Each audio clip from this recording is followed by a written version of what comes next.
Chondro, corner where we rise and grow. Twist and turn, let the passion flow. Chondro, corner watch the future shine. Every scale a story, one of a kind. From the shadows we move, striking out bright. In every twist we find the light. Breeding the best, gotta have patience in this game. Chondro corner where we make our name.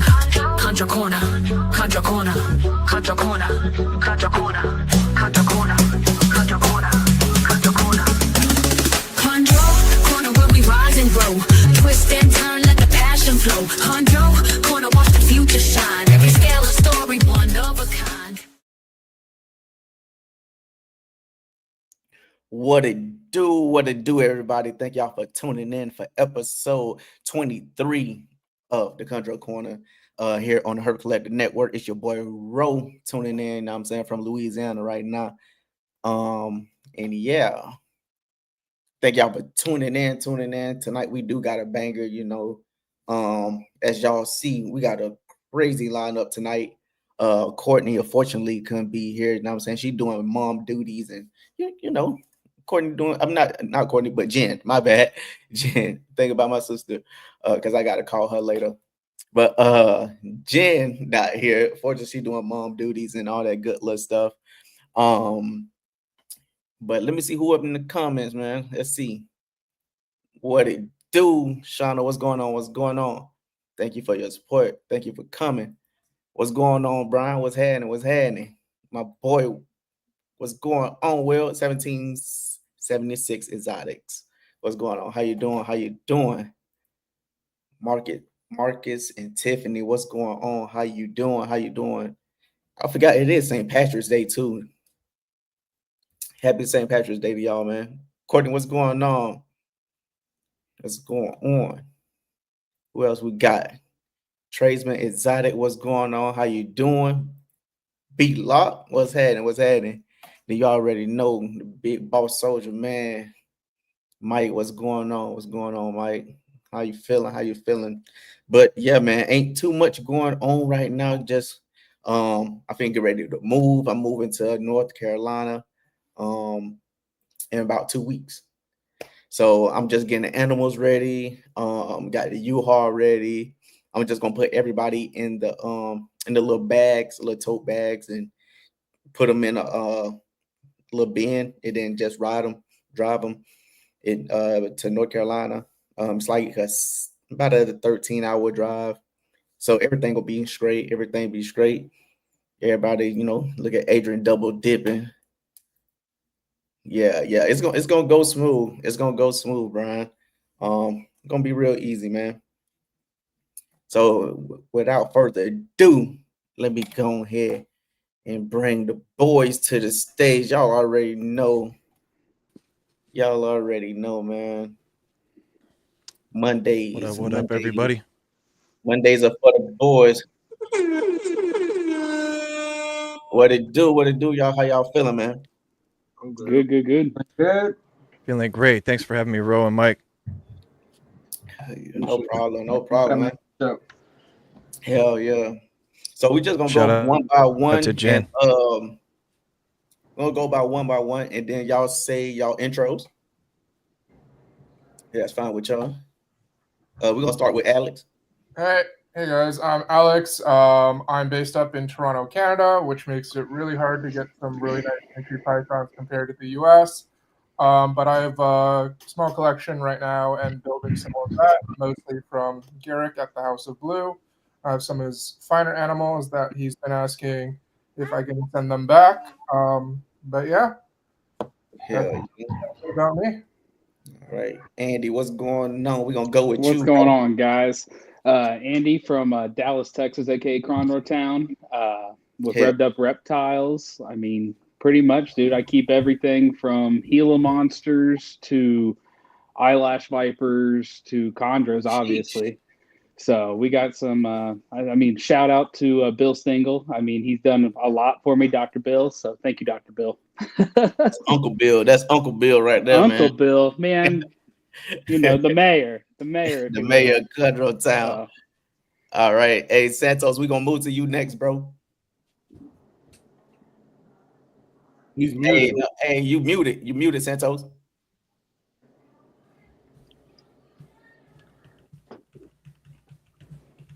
There you go. What's going on?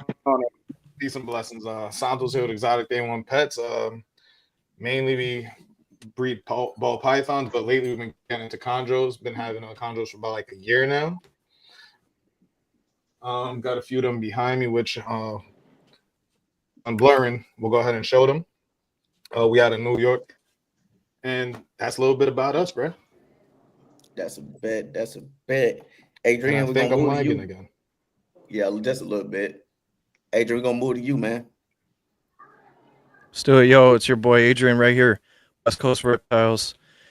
Got into green tree pythons pretty recently, building up a small collection here. I was keeping some chameleons for a few years, a while back, and that's how I developed a passion for arboreal species of reptiles. It was during when I fell down the YouTube rabbit hole, I was listening to Trap Talk, and he was in the middle of converting from Fat Snake Tuesdays to All in the Tree Tuesdays, and that's pretty much how I got introduced to the arboreal species like green tree pythons, emerald tree boas. I didn't really know they even exist before that episode series came out, so it was really cool to get educated on that kind of stuff and find different avenues you could go in the reptile industry. And yeah, just gonna keep it short like everyone else, I guess. So thank you, man. Cool. That's cool. Hey, Jaffy, we're gonna move to you, bro. So I'm Jaffy. I'm from Toronto. Yes, sir. Ski. Yeah, so I do ball pythons, as most of you know. I got into chondros maybe 2 years ago now. I got 3 designer stuff. Yeah, just want to grow my collection. Want to learn as much as I can, especially when you get into something brand new. It's always, even if you're, in the game for a minute, you still want to learn. There's never enough things you can learn. So I'm here to learn from everyone on the panel, including, the host and everyone. So I want to see, just have some fun on this too. Yeah, hell yeah. Hell yeah. What's going on? We're going to go ahead and move to you, G. Yeah, what up? My name's Will. Go by Trailer Park Chondros. I got in chondros a couple years ago. I keep a small collection. I don't have a lot right now, but it's growing slowly but surely. I'm just taking my time. And yeah, pretty much about me. The only thing I really keep is chondros. When I was younger, I kept boas and other pythons. But when I got back into reptiles, it was always chondros. Hell yeah. All right. Yeah, I'm seeing. Yeah. Give it up to the newbies, man. Give it up to the newbies, bro. Yeah, man. So the first question, hold up. Let that shit run out real quick. All right, so the first question is we're just gonna go around the table, go around the panel. So what got y'all into chondros, and who is y'all mentor or mentors? I guess Alex, you can go ahead. We're gonna start at the top, Alex. Sure. I owned a bunch of snakes for a few years. I ordered a bunch of varieties of snakes, including retics, ball pythons, boas, saltwater cobras, and very notably, I had a Vietnamese blue beauty. I was always really into the blue color, but the guy I had was really bitey, which I don't mind. I don't mind taking a bite. I would spend a lot of time with him just to get him a bit more handleable. He was never the blue that I kind of envisioned. Came across the House of Blues Instagram sometime in maybe 2020, 2021, not sure. Saw Kronos and was like, I need one. Hey, man. Everybody see that one. What the fuck? Everybody see that one. I reached out to him, picked up 3 of his yearlings. Was going to be 4, but someone sniped the last one that I wanted. Sheesh. But yeah, I picked up 3 of his yearlings.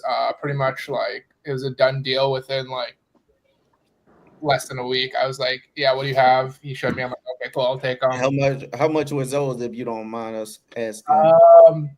If I remember correctly, they price ranged about 5.5 to 6K each, US dollars. Yeah. And then with Canadian shipping and import, it probably came around to like about 5 to 7K each US. Really happy with them. And then a few years later, I picked out a few more Neos from his clutches. And he also had a really nice male, Raspberry, that everyone's probably seen it on his site. And I managed to convince him to sell me that guy for a good margin. And right now, I'm also trying to convince him to sell me Crystal. Yeah. So, yeah, trying to get that to happen. But yeah, and then obviously Garrick's my mentor. Been asking him questions. He's gonna be helping me out with breeding and everything down the line as well. Assuming I don't bug him too much with my crystal asks every like 2 weeks. So yeah. Hey man, Garrett got amazing collection over in Cali, man. If you not following him, go ahead follow him on the House of Blue Instagram and his website, the House of Blue. All right, Andy, we're gonna move to you, bro. Number one, thank you for having us, guys. Really, it's awesome. Oh, but, no, shit, that's all good, bro. But let's see, dude. I've been keeping reptiles since I was about 4 years old, so that'd be almost 25 years now. Mm-hmm. How I got into chondros, dude, is I was only allowed to keep small things, so I kept sand boas because what my mom allowed me to have in the house. Mm-hmm. And at an NARBC here in Dallas, what was that, 2017 or 2016? It was Bill's first clutch. Oh, the mayor. And he had them at the NRBC, yellow Neos, and I wanted one. And I convinced my dad to trade all my silver coins I collected when I was like 15 years old to buy me a chondro. So Bill hooked me up. I got one. I kept it for a couple of years, and dude, life got busy. Dude, got a real job, everything else. Ended up having to give it up, and I never thought I was going to come back. Mm-hmm. And then my lovely wife, when we got married 3 years ago, she liked the lizards. So we started with all that, and then it got out of hand. She doesn't like snakes, but then I started bringing snakes in the house, and she's like, fine, as long as they don't get out. And we've gone in a year from 7 reptiles to just a hair over 100. And I have a whole room now. Wow. So I got everything, man. I got chondros from Bill. I got a whole bunch of import stuff because I'm trying to learn how to import safely and do all that. So I can try to mix up some bloodlines. Yeah. I got multiple mentors out there, Bill being one of them. I haven't talked to him in a while, so if he sees this, he needs to text me back. Or I need to text him. One of the two. And then you have of course you have Alex that works with Bill, and he comes to my house and grooms my dog. So I see him like once a month. He's always walking around my reptile room. So shout out to Alex, man. Shout out. Shout out to Alex. Huh? No, I said shout outs to Alex. Oh yeah, for sure, man. What's going on, Jaffy? Yeah, so for me, chondros have always been on my bucket list of animals I wanted to eat. Since I got into the hobby, reptile keeping was 20. I think it was 09, I think it was. I was 13 years old. But at that time, they used to say chondros were all, they would just drop dead if you looked at them. Or, if you sneezed too loud, they would die. So it took me a long time to get into them. But with, a lot of shows, a lot of podcasts, I was able to learn over the years. And then eventually at some point, I, jumped into it and got some. In terms of mentors, I would like to say mentors, for me personally, I feel like if we had only one mentor in terms of like someone you're only going to listen to, it's hard to grow as a keeper.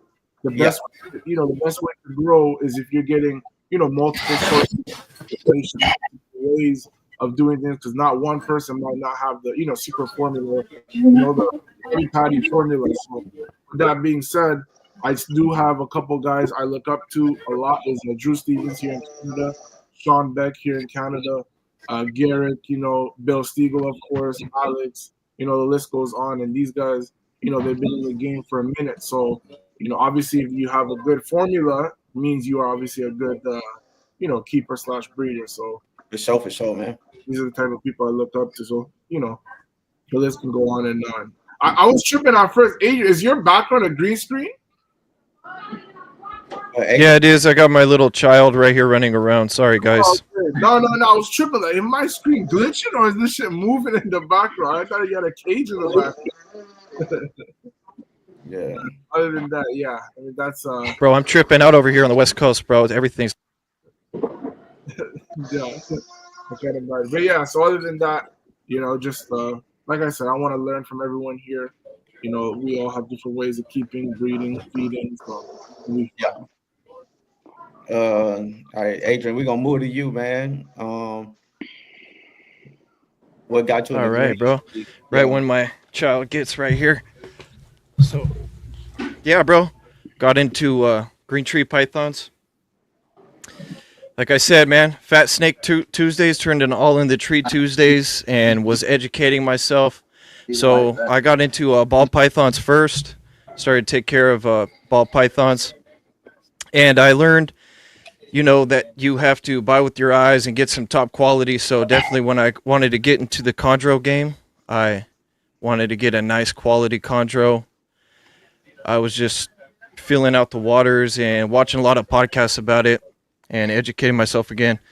And I was watching CBR, Chondro Bar Room, and that's when I kind of got a little vibe from Kino and really liked his vibe and stuff. And he seems like a really cool father and family man. So I want to support him and get my first Chondro from Kino from Windy City Chondros. And that was my first Chondro purchase was from Kino, and I'm really glad I did. I was trying to figure out which locality route that I wanted to take it, and I really like the Cyclops, and we all know who's the king of Cyclops is Kino. So I was looking to get a Cyclops from Kino originally, and he kind of steered me to the designer or a little blue line RFAC animal, and that's what I picked up. I know we kind of got some clutch mates, you and I, Ro, and that's a really hot bloodline going on right now from the Gems pairing. Yeah. So Sure. I was happy to get that little female from Kino. She's maybe about 2 years old now. And then I got a male for her from Bill Stiegel. But it's a Patrick Holmes animal. Yeah. Shout out to Pat, man. And I've been picking up a few. Yeah, I've been picking up a few odds and ends here. A couple of my mentors have been Mikey Marsh. Shout out to Mike, man. Mikey and Marsh. MJ from Trap Talk. We got Alex Warren, Bill Stiegel, Patrick Holmes. Really cool guys, man. I love the Chondro community. Really educated guys and not a lot of gatekeeping. Gotcha. And yeah, that's how I got into Chondros pretty much in a nutshell. I kind of went over it at the beginning. But Gotcha. What's going on, Santos? How you got started in this thing, man? And who your mentors?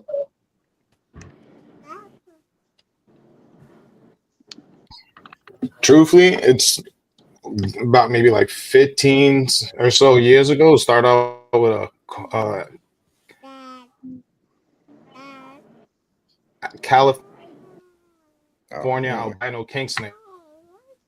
Give it a take like a couple months, and then he ended up taking it back. And then a couple years down the line, never really thought we was gonna get back into it, but ended up starting with a couple of ball pythons and a couple. You already know how that turns out, the whole snowball field. And then one of my buddies, he does, and going over there, always looking at your boards, I was like, yo, these are nice, bro. I think that's definitely the next route to go. So started slowly dipping the toes in the water, helping him out. We ended up taking a ride out to get I believe it was a BX, and he ended up hooking up. He's like, yo, bro, you've been wanting to get into these for a while, so quarantine this real quick. And then from the quarantine, I was like, yo, bro, here you go. I was like, oh, snap, good looking, bro. Appreciate that. And then a couple months later went by, on the internet, Googling around. And then I found someone that was there too. It ended up turning into like a 10-hour drive or so.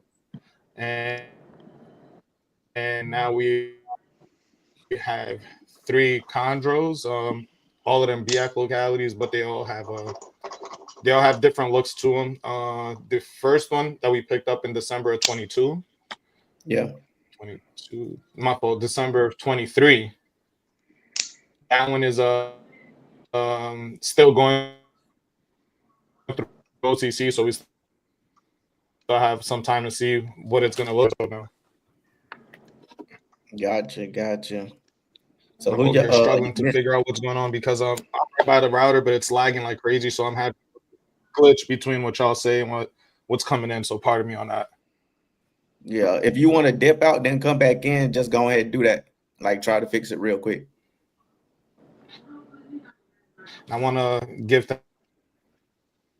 thanks for y'all to having us on. Ro, Mike, Takara, the whole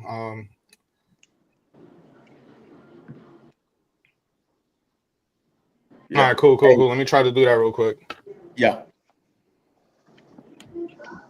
All right, Will, what's going on with you, man? My turn? Yeah. Okay. So I got into chondros probably around 14 years old. My neighbor used to have a bunch of snakes at his house. So when I was in like elementary and high school, I used to go over to his house and clean snakes. He had like 140 snakes. I'd go over and clean his house. He had like Brazilian real boas, Hog Island boas. He had like a little bit of everything. And then one day he took his Harley out and he comes back with some. Literally, he had these green tree pythons on the back of his Harley, just like bungeed in, like sitting on his back seat. And we set him up and all that. And then a couple weeks go by, and I just fell in love with them, man. They're so much different than everything else, you know. Just how they perch up, how they eat, how they go through like the color change. I mean, everything goes through like a color change, but they just caught my eye. I really could never afford them at the time. So around the time my wife got pregnant, we were in the house a lot. I was looking for a hobby, and I started looking up green tree pythons. You know, ran in the tree Tuesdays with MJ. Ended up getting a yellow biak, and from there I've just been. I got rid of the yellow biak, but I have a cyclops, a sarong, a little neo. I don't have a very big collection right now, but it's growing slowly but surely. For sure, man. But yeah, man, like what y'all think, like the first misconception about, you know, keeping chondros or getting a chondro? But they're hard to keep. Yeah. And also I feel like humidity is not something that you got to be going crazy about. You obviously have to have good humidity, but in my opinion, they don't need 100% humidity at all times. Yeah. All right. I only spray mine probably like 2 to 3 times, like every other day. So probably like twice a week to 3 times a week, mostly. But I'm not drenching them in water. Yeah. And what y'all keep y'all what's y'all substrate? Everybody? Paper towels. I use paper towels and puppy pads. Yes. Yeah. Hey, Alex, you muted. Pretty much all puppy pads and newspaper. Yeah, pretty much all paper towel, but I do have one guy that's has a cocoa coir substrate. He's just in a different enclosure that has a little bit more trouble with humidity. I don't know why. None of my other chondros ever have shed issues, but he had a few, so I tried putting in some cocoa coir and just wetting that, and he hasn't had any issues since. So, but otherwise, paper towel for everyone else. I tried substrate one time, man, and I put it in my mouth, and he just wanders too much tonight. He had like all in his mouth the next day, and I was like, it's best just to keep it simple, you know, with the puppy pads, a perch, and a water bowl. That's it. Yeah, I believe steril's the way to go for sure.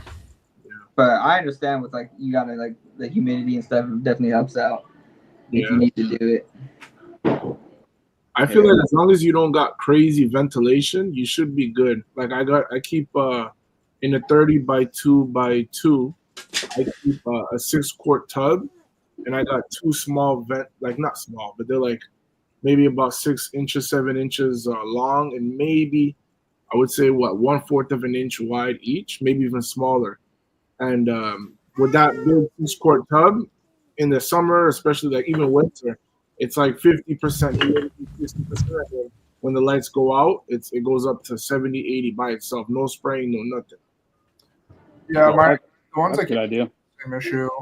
Same thing. The ones I keep in tubs, no issues with humidity. There's just one in a PVC, a smaller PVC than the other ones that was having some issues with shedding. But I did add like a misting for automatic misting nowadays, so I could probably switch back to paper towel, but he's already on the substrate and he's been happy with it, so I don't see a reason to change it out. Yeah, Jordan said if you need to bump up the humidity, you could put the cocoa in with the puppy pads on Only top. thing I'd be afraid of is mold, because cocoa keeps the humidity. So if it's covered, I don't know if he meant like under, but I feel like it would bring in mold. Yeah, I haven't had any issues with him getting any like cocoa coir on his mouth at all, though. This guy doesn't seem to. He sometimes likes to go to the ground and like move around and everything. Yeah. But like, I've never seen him actually have any cocoa coir in his mouth. Gotcha. I can't say much. I got a dumbaroo that'll eat paper towels. Damn. Like literally, he'll eat it, or after he's eating, he'll try to eat it. Oh, dude, he'll miss the mouse, dude, and go straight for the paper towel every time. So then I got to go pull it out of his mouth. And Yeah, what is that? A dog toy? yeah, sorry, my dog is a needy. My wife left me with the dog, so she's being super needy. I know that feeling. I like how when you threw the ball, I just heard a crashing sound. Like, Oh, dude, I threw it in the Yeah, other I've garage, never- dude. As long as it doesn't hit the Harley, who cares? It can hit anything else. It's fair game for anything else. And now we got a I've bowl never that's had that like the too, so need just go right to the put top, my animals on a substrate. Like the paper towels and newspaper have been fine. I've never had like a bad shed. You know, there's no need for me to try. You know, I'd like to keep them sterile. I don't see a benefit of keeping them on cocoa at all, really. It's just like I get it. I want to like a ball python. It looks cool, but I just like have to weigh out like what's better for the animal. And I've never had an issue where I need cocoa. But same. you know, not 100% against it, but yeah, definitely. I've been having a lot of, even here in California where it's really dry, having a lot of success with just newspaper or puppy pads. So what I noticed in the wintertime here on the Northeast, we've been having to use a mix between the wee pads and the cocoa. And in the summertime, we could do just the wee pads without no issue, and then we'll just have to spray the wee pad down. Like every time we do a water change, we'll dump that water and spray it down. But in the wintertime, I'm noticing that even if we just spray it down and dump the water within the water changes, it's going down drastically quick. And it just has like the standard vent hose from that the air. My fault. The oh man. It's gonna come to me. But we just had the standard vent hose in there. But in the wintertime, it gets dry super, super quick. And I guess it could also be because our winter's a little bit colder, so the heat panel is always bumping the heat down. But then we put in some cocoa in there, and since we put the cocoa in there, it's holding the humidity much better. And every like 3 days, we got to spray everything down. And so basically, like it's just like the summertime, like with every water change, every other day, and we'll just give them water change, spray it all down. And sometimes we'll do the water change like every day when we notice that because the male is super active, and a lot of times I'm noticing like he's going into the water. So I'm changing his water every day. The female is like every other day. She's not drinking as much, so I don't know. But yeah, the coke, and it's working out with doing the cocoa mix. See, I and all my neonates, dude, I use a deli cup to a sphagnum moss when they start shedding.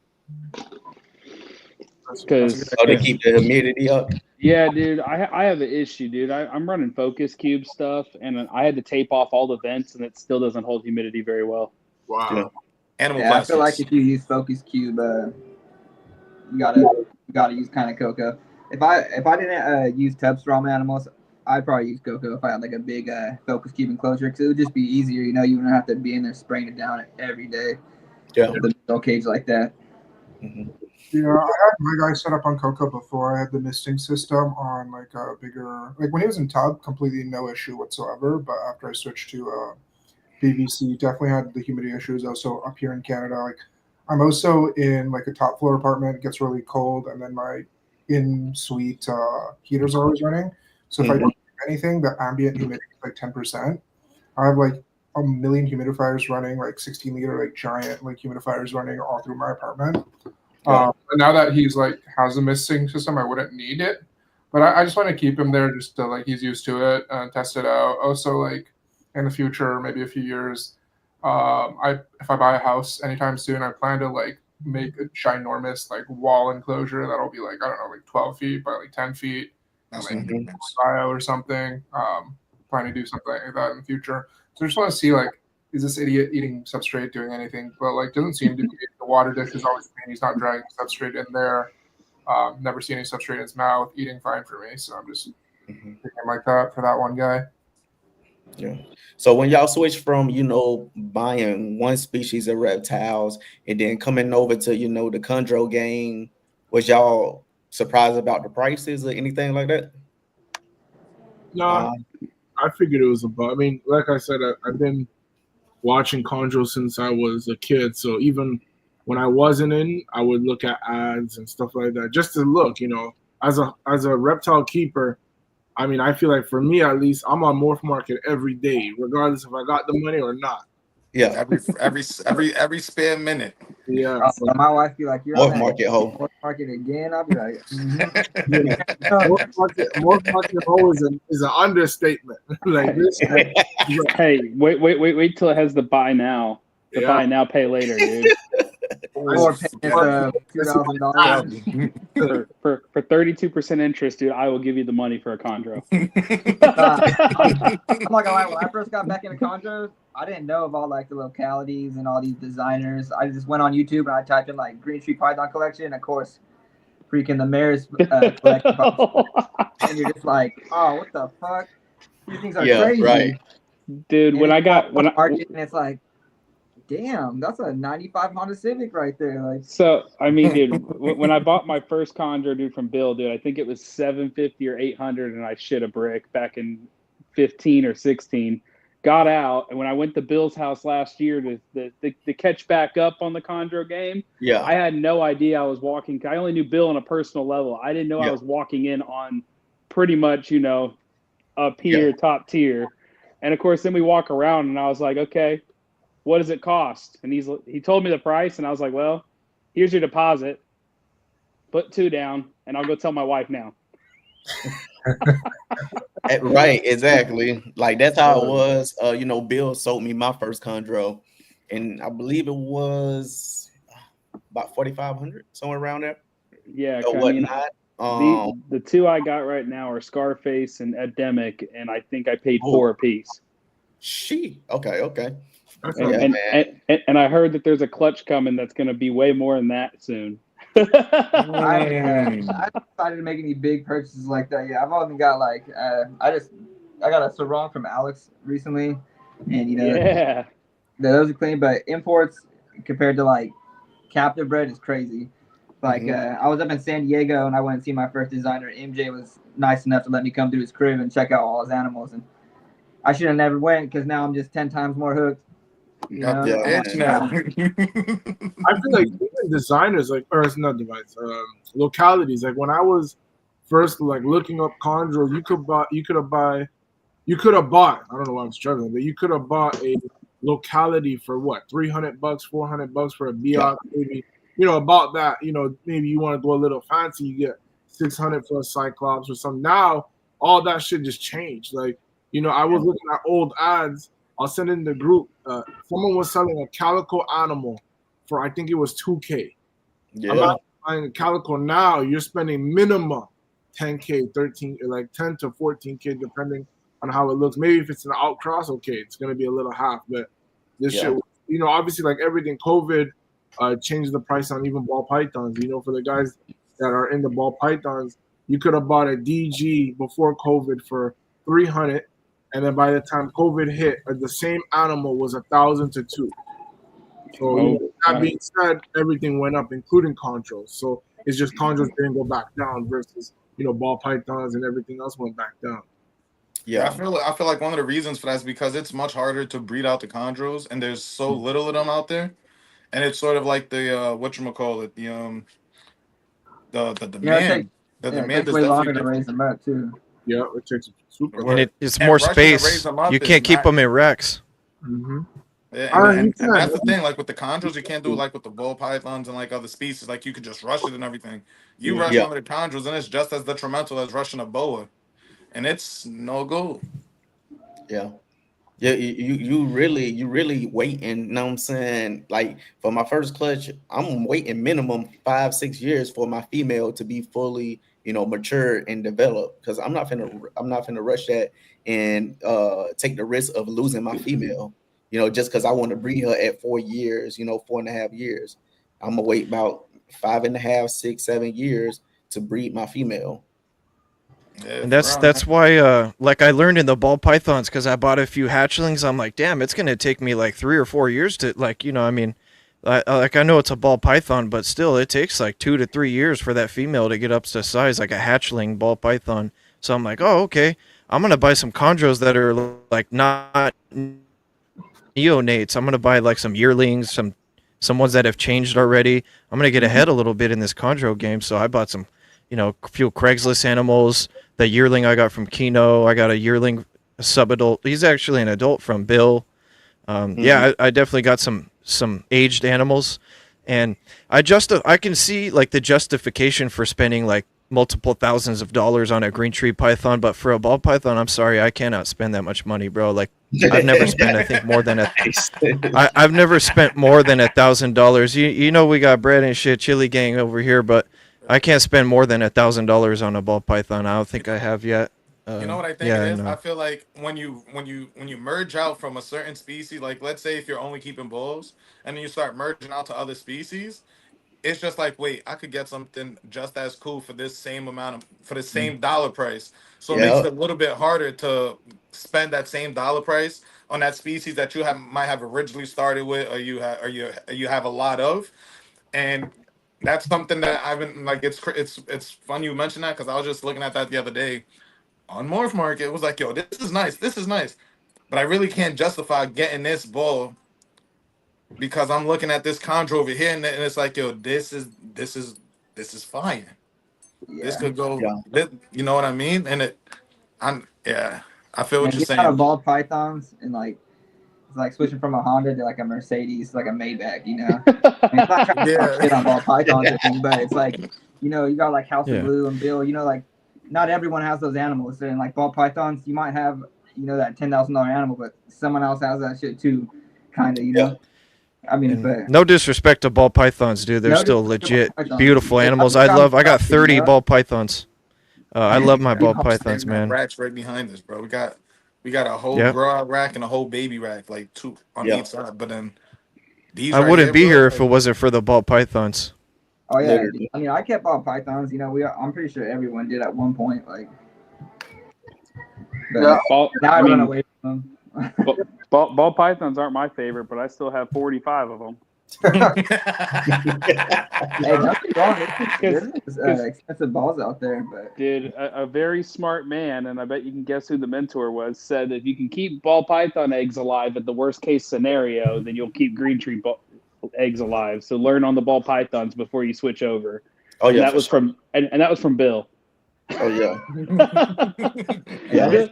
Bill's like, here, buy some ball pythons anyway you don't like them, so you can fuck these up. Nice to have the experience, that's for sure. No, I think it's like the greens are also like, in a sense, you feel like they're 1 out of 1 sometimes. Like if you get a really nice OCC, they're getting blue or has melanism or whatever, you kind of look at it and be like, I'm the only one with like this exact one. Versus balls, you might have a nice morph, might cost you 10 grand. But you know there's someone else out there with like the exact same morph. I think the morph. That's not fair. Hands down, dude. So when y'all was when y'all started purchasing your neos and sub adults and all that good little stuff, what was y'all buying? Was y'all buying the phenotype or like the genetics? Did y'all look into the genetics or just look at the phenotype? I mean, me personally, I started with let's see, those 2 from Bill, which were genetic, and then kind of realizing that if you really want to get in the chondro game, you have to probably affordably do it without just opening up a credit card and swiping. Was probably learn to import some animals, and to get a little bit of a head start, you kind of have to do some importing or find someone who's getting out. And so that's how I kind of went. Like I got kind of a mixed bag over here, but I'll still buy some designer stuff this season as we watch all of our buddies here drop some eggs and get some badass neos going. Hell yeah. I don't know. Buying a designer to me is so scary though, because like just imagine spending $4 to $5 grand on a snake and it just coming out green after. I mean, the blood's so cool to have the blood mark, but that's why I think like That's the thing about the Chondro, change bro. a little bit and then get it because deals are kind of a gamble. I mean, there's some that you can tell can be badass, but So I feel that. I feel y'all like that's the thing about the messaging, Chondros. You can have phenomenal parents on both ends. mm-hmm. OCC's done, and it's just like, hold up, what? yeah, What happened here? And everything else from the clutch will be phenomenal. And then you might have just gotten 6K later, 8K later. Who has a gambling addiction? You know, that's the question. As a gambling addiction, like, even for me, the 3 that I originally bought. I did both. Yeah. Sorry, yeah, the 3 I originally bought from Garrick. The one that I was like least excited about turned out to be the nicest one. Yeah. For me, I feel like used to ball python, genetics. I'm not always. I mean, obviously, you want to have the best, but the way I look at it is like a recessive. If you buy an animal that has some crazy bloodline, so it works kind of like a recessive, where it's not expressing the blue or the orange. You know what I'm saying? But it still has it in the genome type. So, with that being said, I just buy whatever I can afford. Not saying I'm gonna buy something that's cheap, but like someone else said, transitioning over from the ball python side, you're used to spending that 4, 5, 6,000. So in your mind, you can justify dropping the same on a Chondro. Right. Easy. So I try to for example, my Ciroc times SH091169. It's like somewhat blue, but it's like very faint. But the siblings, I want to say 2 or 3 of them are solid blue, and the other ones are like some form of blue. So obviously, looking at mine and then looking at them, I'm like, shit, like this shit looks, not as crazy. But like I said, I look at it like a recessive. So, it has the good genes in the line. Of course, you breed it to another one that's good genes, you're gonna produce some bangers. And we just gotta accept that a lot of these guys are breeding for their own collection. So we're basically buying the byproduct. Are y'all gonna be those exactly how my types? buddy explained it to me. Yeah. So are y'all gonna be those types when y'all have your first clutch? Like just hold everything back for like 2.5 years? Hell yeah. I'm gonna let it all go. My designer, my sure, designers for sure. I mean, I can see holding back like mostly all of them, but I'd probably let a couple go before it got to like, as long as they're eating good and everything, I'm probably gonna keep like 2, and then I'm gonna let the rest go. At least 2, at least 1. At least holding back 1, maybe 2. Dude, I just can't justify it, dude. I got so many nice animals, and I want to share with everyone. I feel you, Andy. I got limited space, so I'm probably keeping like 8 on my first clutch for at least a year. I might drop another 2 or 3 after a year, and then out of the rest, maybe drop another 2 after another little bit. But I do want to keep at least 2 animals for my first clutch, like definitely.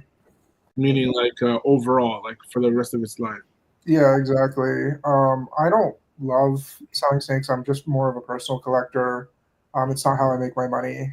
It's how I spend my money. Yeah, which is something to be questioned. But I'm just trying to get the nicest looking animal for myself that I enjoy all the time. So I know there's a few people up in Canada that have asked to buy something from Knuckles Clutch. So I might just part with a few Neos or something else like that. But I'm probably gonna try to hold most of them back. If I end up having like a ton of clutches, then I might have to end up letting more go. But always difficult because you don't want to be like, just ship them here, Alex. I got you. Just ship them. Yeah, if I hold 6 back, but then the one I let go is the nicest one, I'd be like, especially if out of my first like few clutches. Especially for Alex and I being in Canada, we don't get a lot of clutches or good clutches being produced. So, for example, if Alex produced a clutch from his designers from Garrick, I can imagine he's getting hounded every week, every month.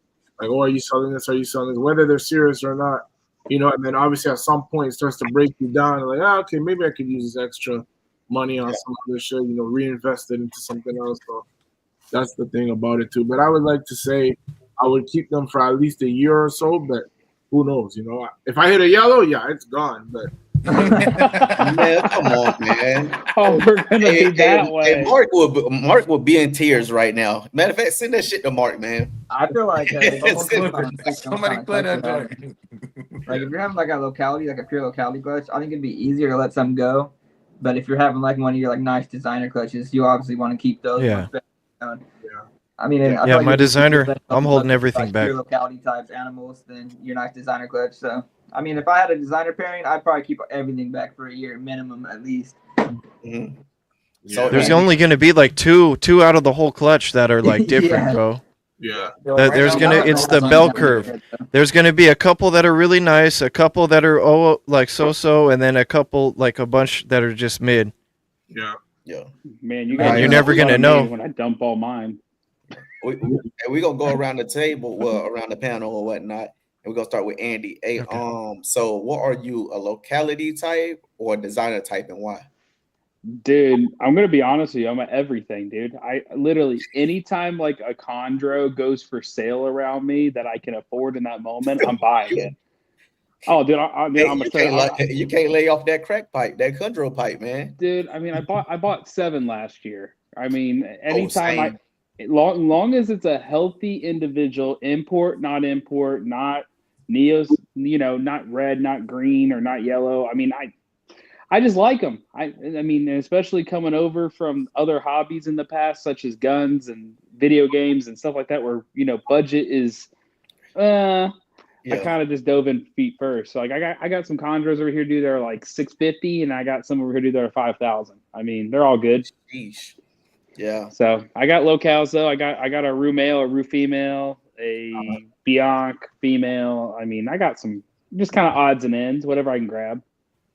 Hey, Alex, what about you? You more of a locality or designer type, and why? Definitely designer. I don't have a lot of space. That's probably the reason, but I also like to make sure I'm giving attention to all my animals. I used to have more animals, and I found that like the more animals I got, I felt like I gave less of attention to certain ones of them that are like I didn't like their personality or didn't like how they looked or whatever. Not like I neglected them, but I'd be spending a lot more time checking on the ones I really liked. Yeah. My party is just getting the nicest few single animals for myself.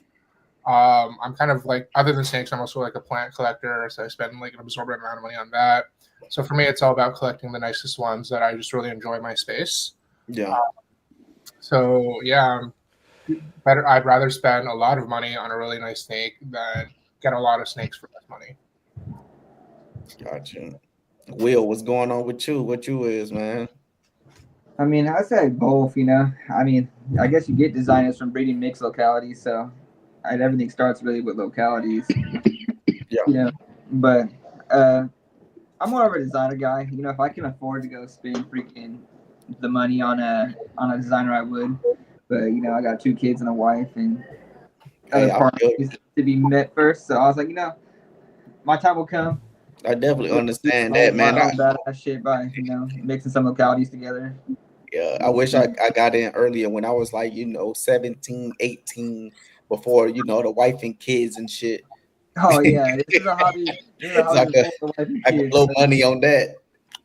Every time you look around with kids, they need something, bro.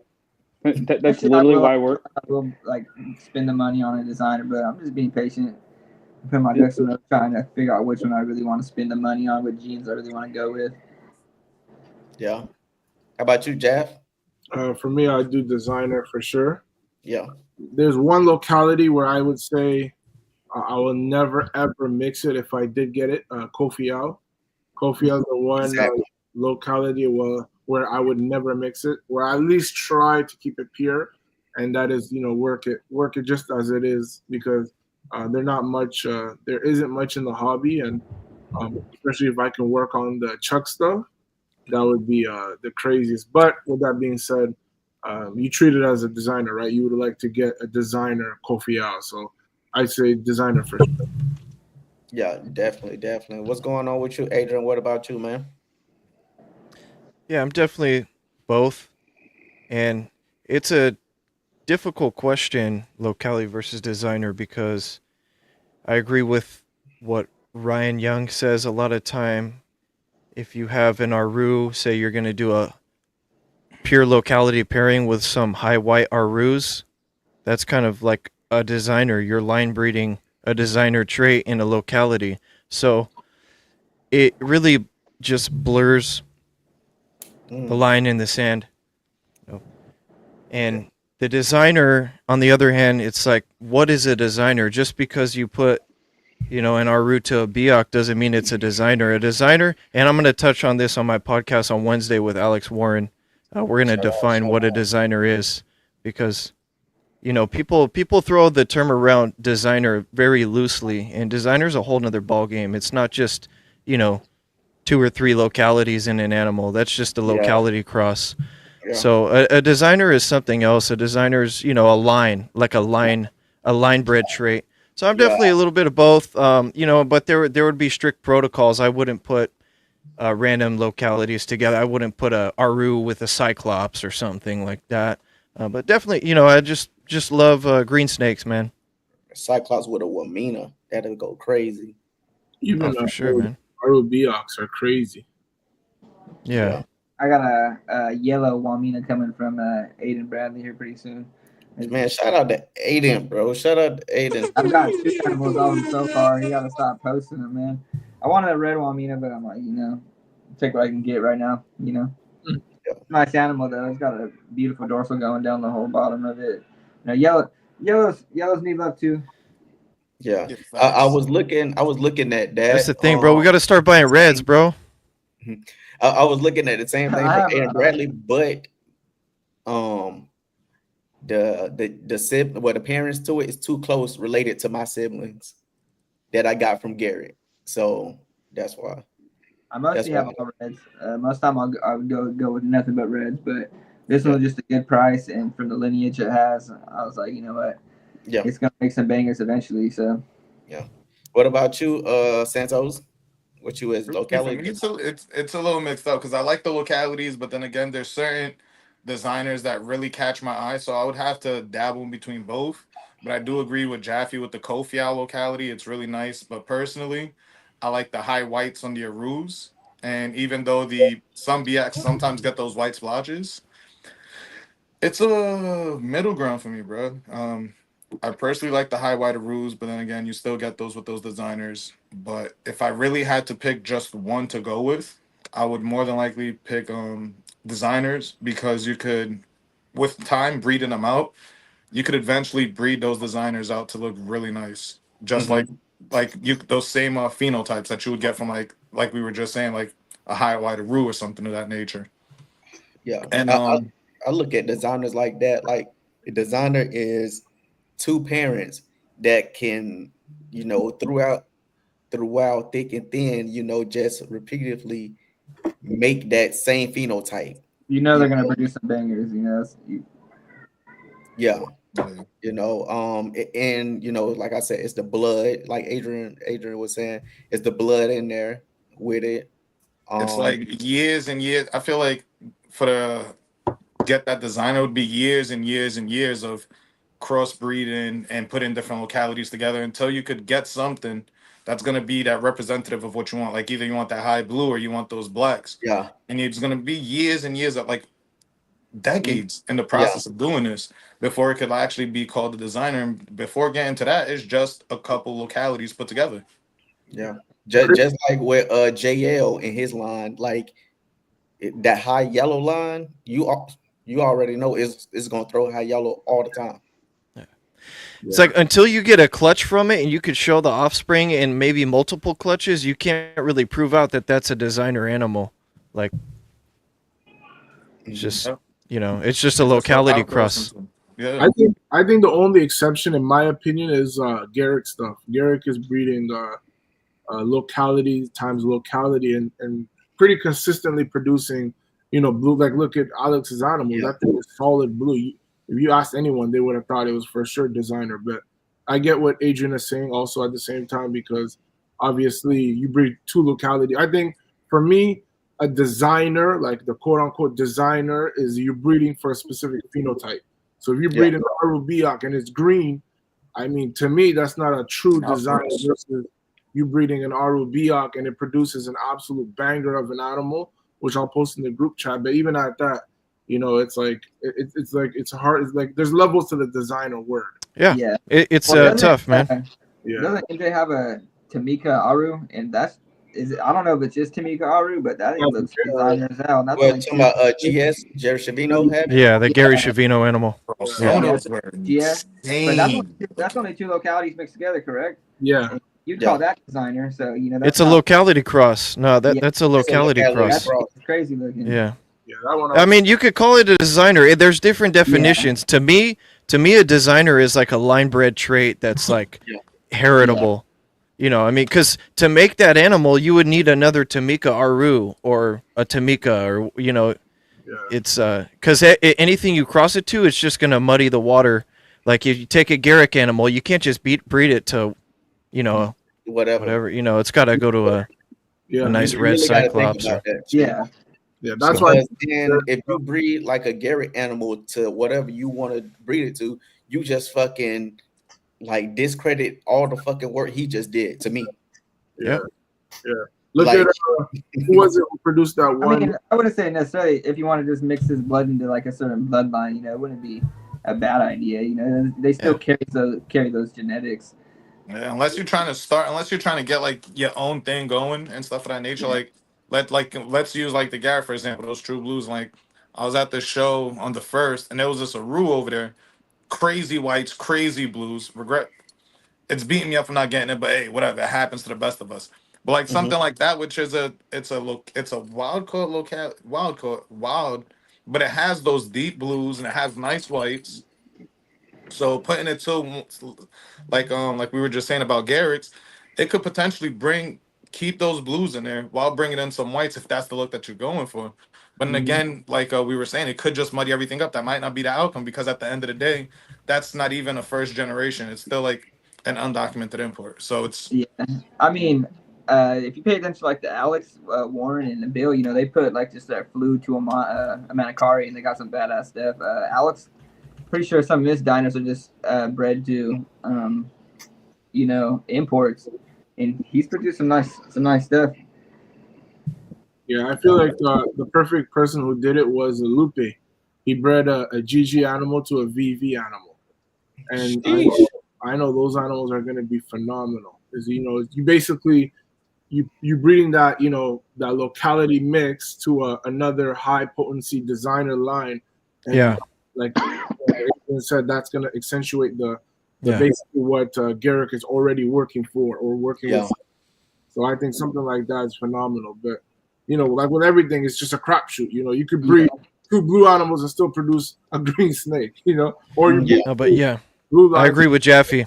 Yeah, you breed. Yeah, you know. Lupe's killing it, and that's like a true designer pairing. It's going to cost you like at least $16,000 for a 1.1. You know, and you want a nice male. And I heard some good, I heard some good advice from Justin Kabelka himself. You want to buy animals for at least like 3 years. Start buying females, and then pick up a male.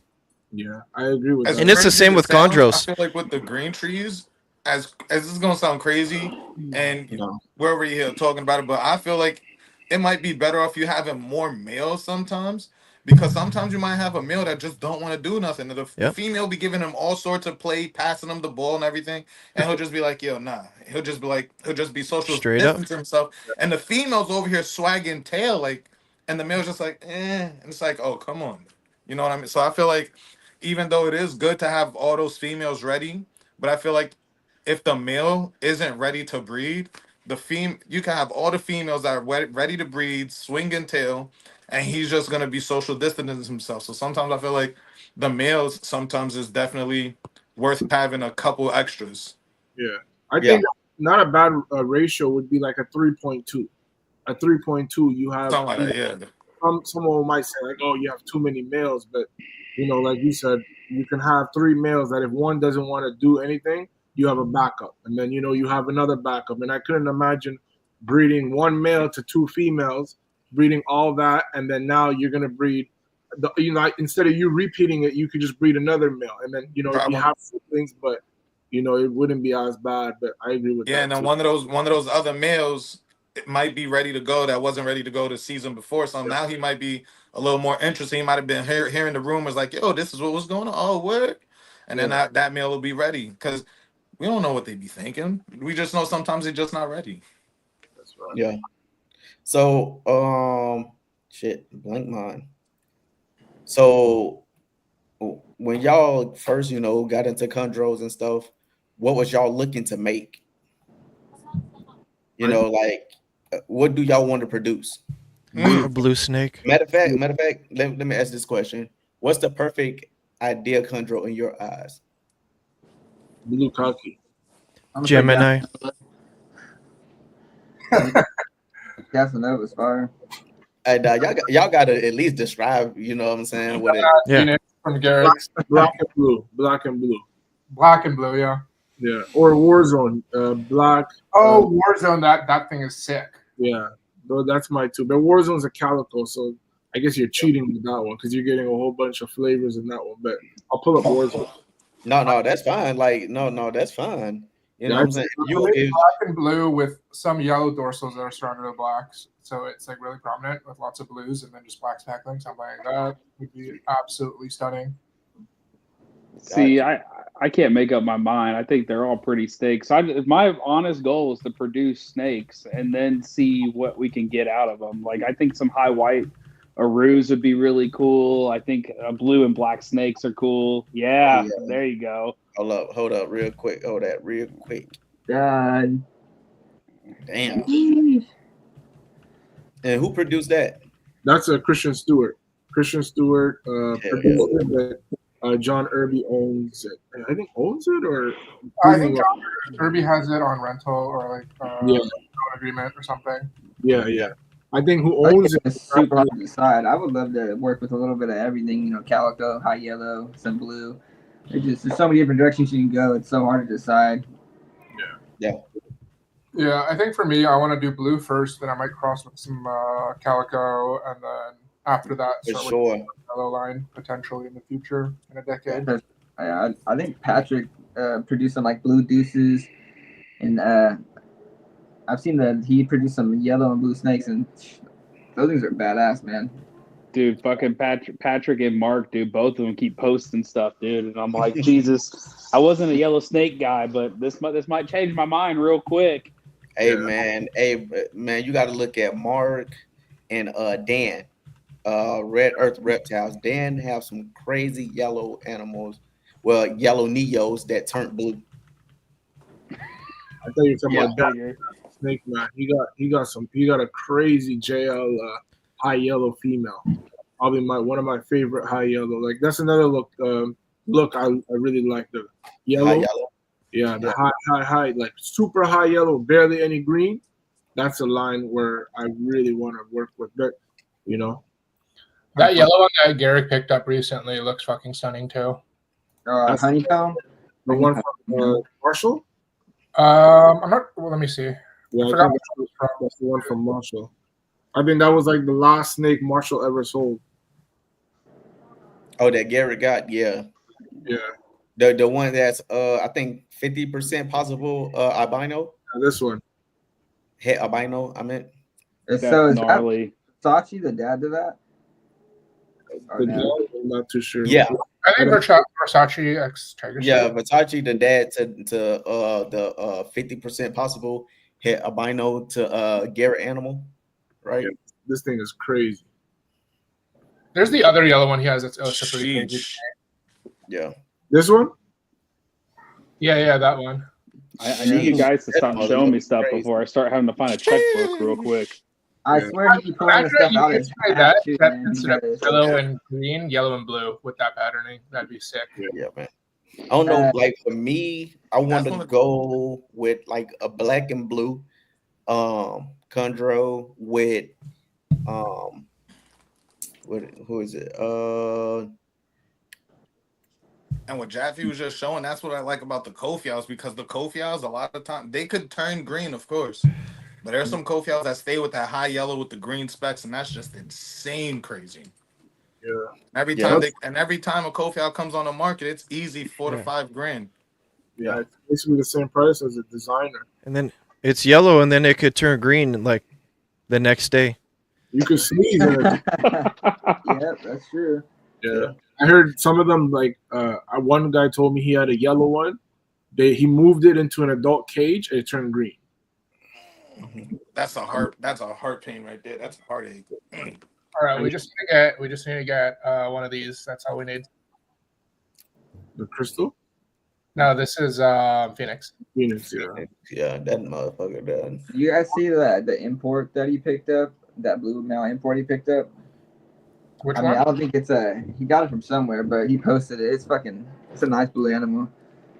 He honestly has a bunch of cool shit, man. Like every time I think I've seen all stuff, he posts another one. I'm like, where the hell did you even get this one? Yeah. You know, Gary, he very you know, he very what's it? What word I'm looking for? Meticulous or something like that. Like what he pick out. You know, it's a lot of Highland animals, Highland blue animals, and all that stuff. What he pick out. So, you know, he only get the best of the best with Gary. Oh, he's doing something right. He's killing it. I'm trying to convince Garrett to sell me this girl.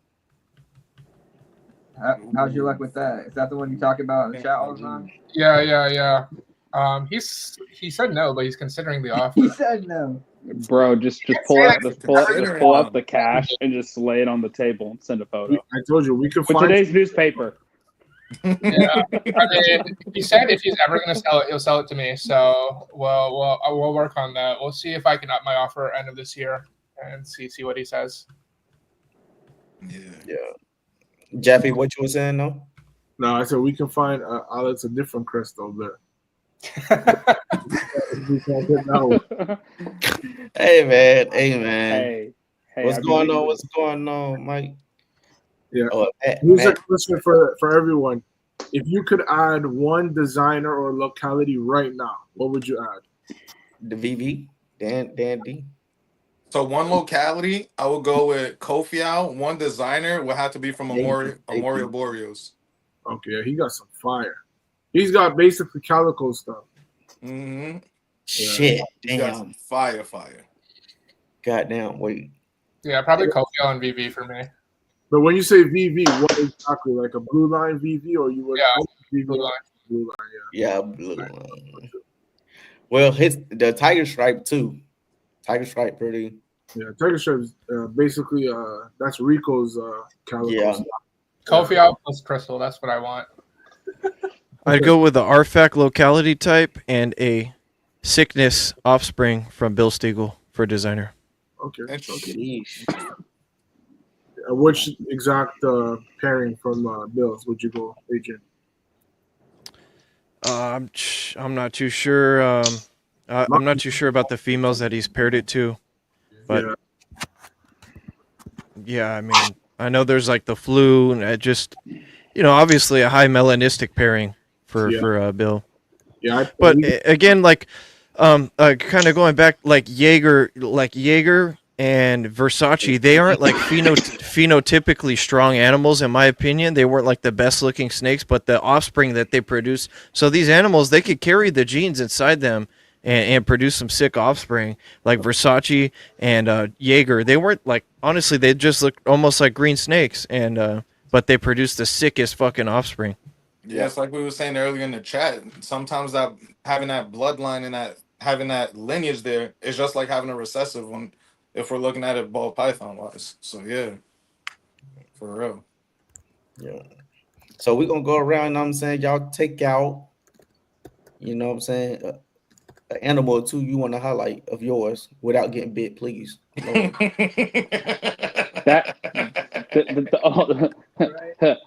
I'm not pulling out any of those. All right, I'll go grab mine right now. Be right back. Yeah. Oh, it's fuck. In the shed right now, but this is the. Oh, you were ready. The hell.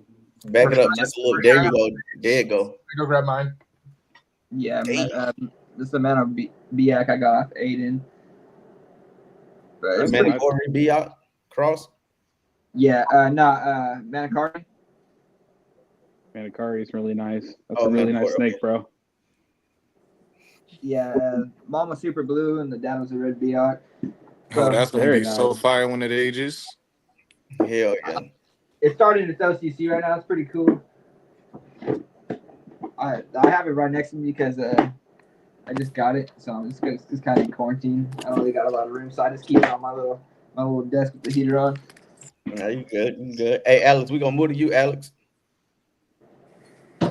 Yeah, I pulled out raspberry.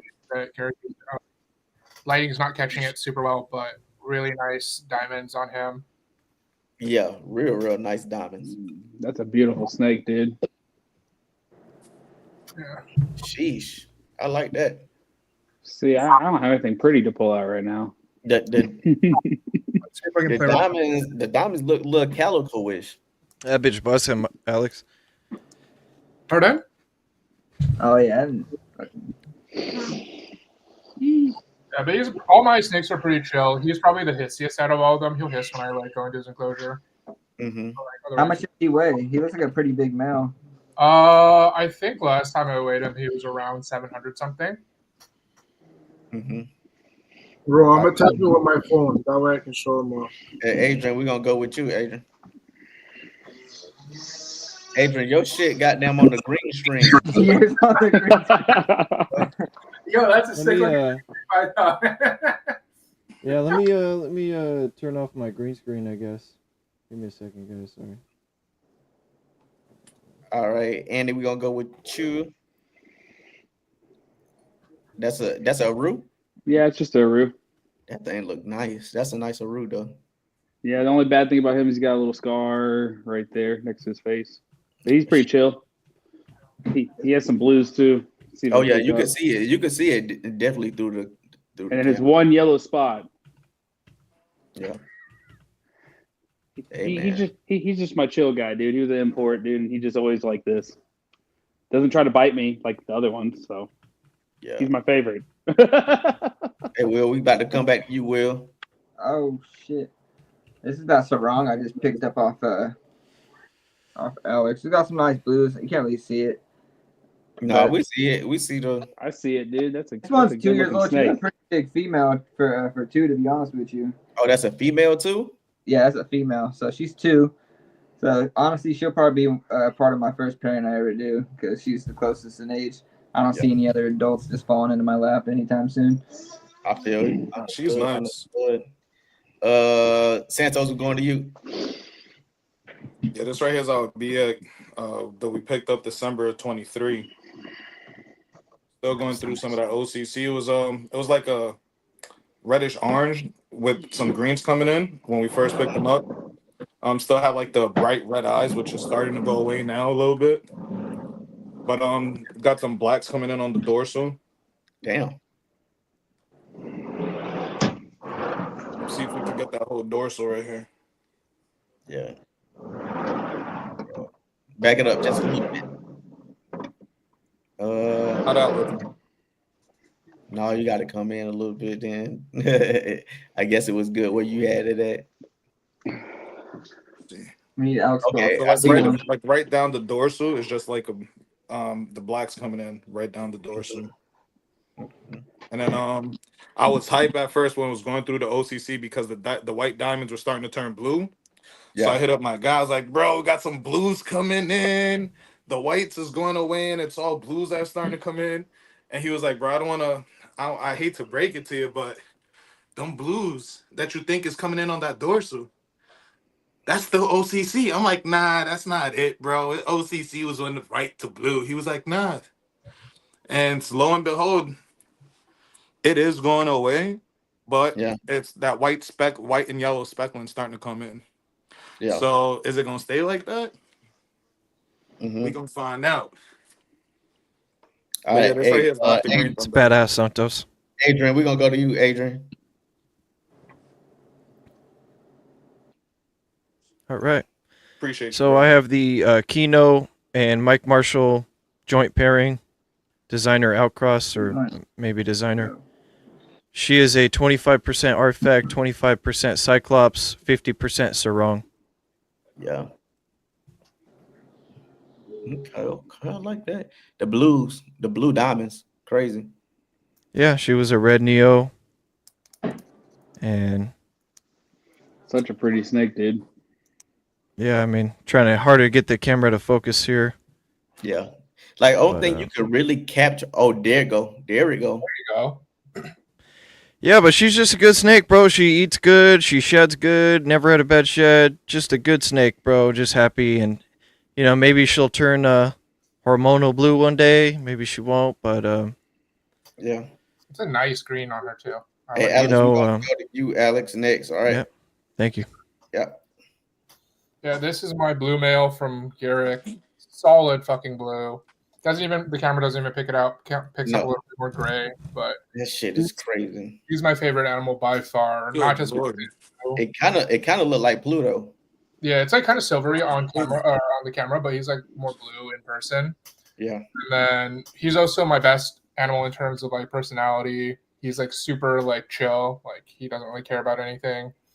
And then like he's only bitten me once, and that was because one time he like was trying to escape and got himself stuck in a crevice, and I was trying to get him out, so it probably hurt. But otherwise, he's like never bit me, never struck at me.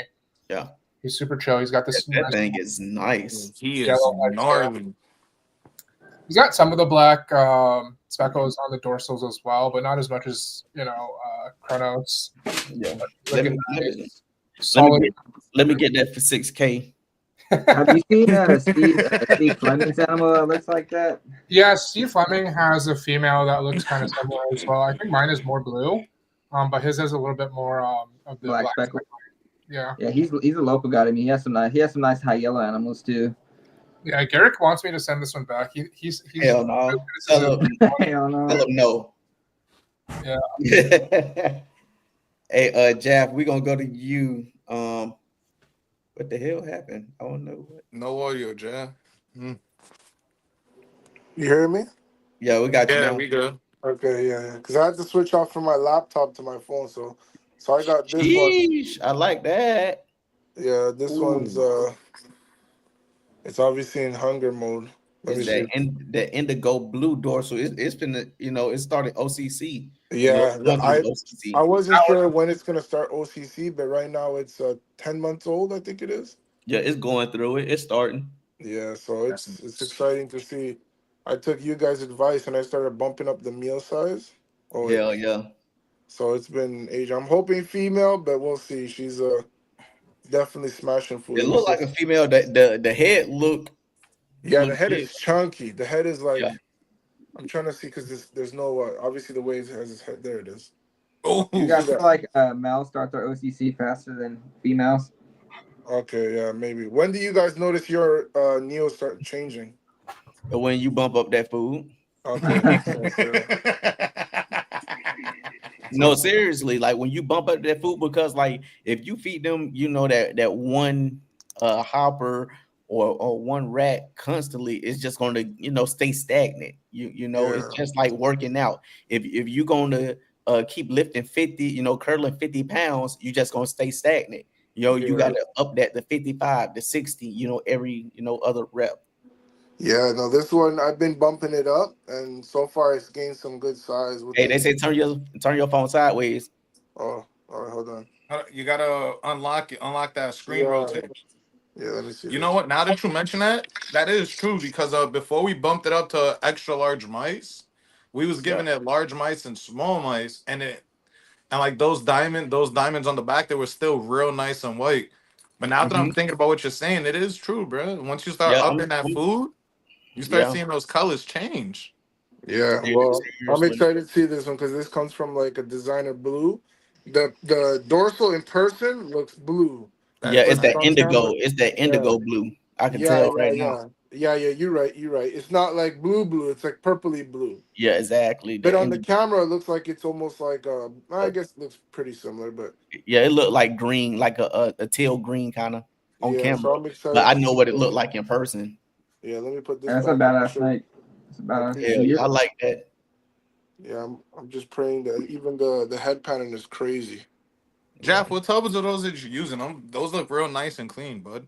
Yeah, appreciate it. It's the Cambro. I don't know what code it is, but it's the Cambro tub. Bro, I just figured Those that are out. The nice, camera traps are just nice amount kitchen. of space too. Kitchen Yeah, traps. I feel like she could stay in here. I would say she's what 10 months. So I'd say another like 2 years maybe, Easy. and then Yeah. move it up. But so I Hmm. got this baby. Let me close this one. Hey, you know what I'm saying? I'm gonna talk to Jordan about working something like that and build us something for Camero Tubs. Yeah, and then this scumbag, he about to light my ass up. But look, Exactly. He ready, bro. Hey, it's nah, time. Hey, you need to feed Waiting. that dude. look at him. He on breeding mode right now. Look at him. He coming up. What So kind of this one enclosure is is that? this a 2x2x2. No, I'm saying what brand of enclosure? Oh, this is from a local guy. So I Okay. don't even know if he has a name, to be It's honest. still But it look nice though. It still yeah, I look would take him out, but you guys can see he about to yeah, light we me up. already So, know how that but shit's been. he's the designer, Ciroc Times SHO 9169. So I would take him out, but you can see when the light is on, he has like a little blue on his over here somewhere. Mm-hmm. But you know, he Like on nice, the side gut obviously. and the dorsal. Yeah, not the dorsal, but it's mainly on the side. Like throughout Yeah, his like that pattern, he side gut. has yeah. So yeah, I thought you said side or something. I don't even know. I heard something Goddamn Jaffy, you Nah, gotta that's lay right. off the liquor, bro. else. So yeah, he's good. And then I have this girl here, and she's from a Canadian guy. So she has Mr. Blue times Carolina, and then a whole bunch of outcrossing. Okay, because it looked the neck looked calico-ish kind of. Yeah, I can take her out. She's not. She's pretty nice. I mean, now she's probably gonna want to eat, but when I Smooth, first got her, she smooth. actually had some Oh melanism on her neck. You can kind of see it there. She yeah, looks I like she's see. going. Yeah, she's going into a shed, I think. Yeah, But let me see. yeah. And if you look at look at Neos or Chondros, they don't shed normal like ball pythons. Ball pythons, you can see them You actually know go when in the to. shed. With Hmm. Chondros, it's hard to tell, kind of. They be in shed for fucking 2 weeks. Oh yeah, like this guy, he took 2 weeks to shed out, and I was like, "What the hell?" I Yeah, know he was exactly. about to shed out, but that's just the water bowl I keep in there, and then I keep an elevated water bowl. What's going on, Do you Riley? find What's going on? do you see them coming more to drink from the water bowl on the bottom or Yeah, the elevated 100% water that bowl? one. No, that one. I never seen him drink out of this. Mm-hmm. I just had this in there because I was like, whatever, it is what it is. Yeah. But I Got them always see them puppy drink from the bottom. pads. Yeah, this is a puppy pad because this is a 2x2. I just keep paper towel. Yeah. But Shit. Oh no, the one thing you could do, you can just cut it the size. yeah, but then it's gonna be like I feel like that blue like it Those doesn't help. fibers. It Yeah. doesn't seep inside. Yeah. No, you Those good. fibers. Got to put the Those arboreal fibers. water bowl holder to Hey, the perch Adrian, we gonna more. go with you, Adrian. Yeah. So this is the Patrick Holmes animal, and somewhat of the similar lineage to the other animal that I had. They both come from the Gems pairing, the Gems 0821, and to the RFAC from Jason Stevens from Colorado. So this is a red Neo. That was This nice. is a male right here. He's slamming food, man, doing great going into shed as well. So this is the male. I'm gonna pair up to that female I just showed you guys, and hopefully make some cool stuff. Nice. Yeah. They're not too closely related. They're like super distant cousins, or That's a nice whatever. meal. I don't know, but they're not. No, They're you it's good. definitely not sib to sib. But Yeah. yeah, man, really cool animal. I mean, you got to start somewhere, bro. So I feel you. Hey, everybody. these are my two most 100%. potent designers, That's a man. beautiful animal, bro. Hey, I'm finna go to Santos. All right. And this right here, Bruce Banner Hulk. Oh yeah. He's got that pit bull head. Yeah, Bro, exactly. massive. That's a male, or you don't know the gender? Nah, this one right here, he a male. Okay. And then the female, she got the same spottings that he got, but from my understanding, they're both imports. Okay. You And they might could both have produce like some high yellow ruse. and it's what was that? I said you might could produce some high yellow ruse. Yeah, from my understanding, they're BX from what I was Oh, told. they Beox? Okay. Yeah. Damn. And then he got all this black speckling on his head, but I don't think it was like that. But still, bro, it's freak. And the female is just as nice as him. I'm gonna see if I could get her out in a second. All right. Hold up, let me see. Damn, That he shit is big. back. Pretty good too. Yeah, what kind of perch is that? That's a half inch? I'll tell you right now. Give me a second.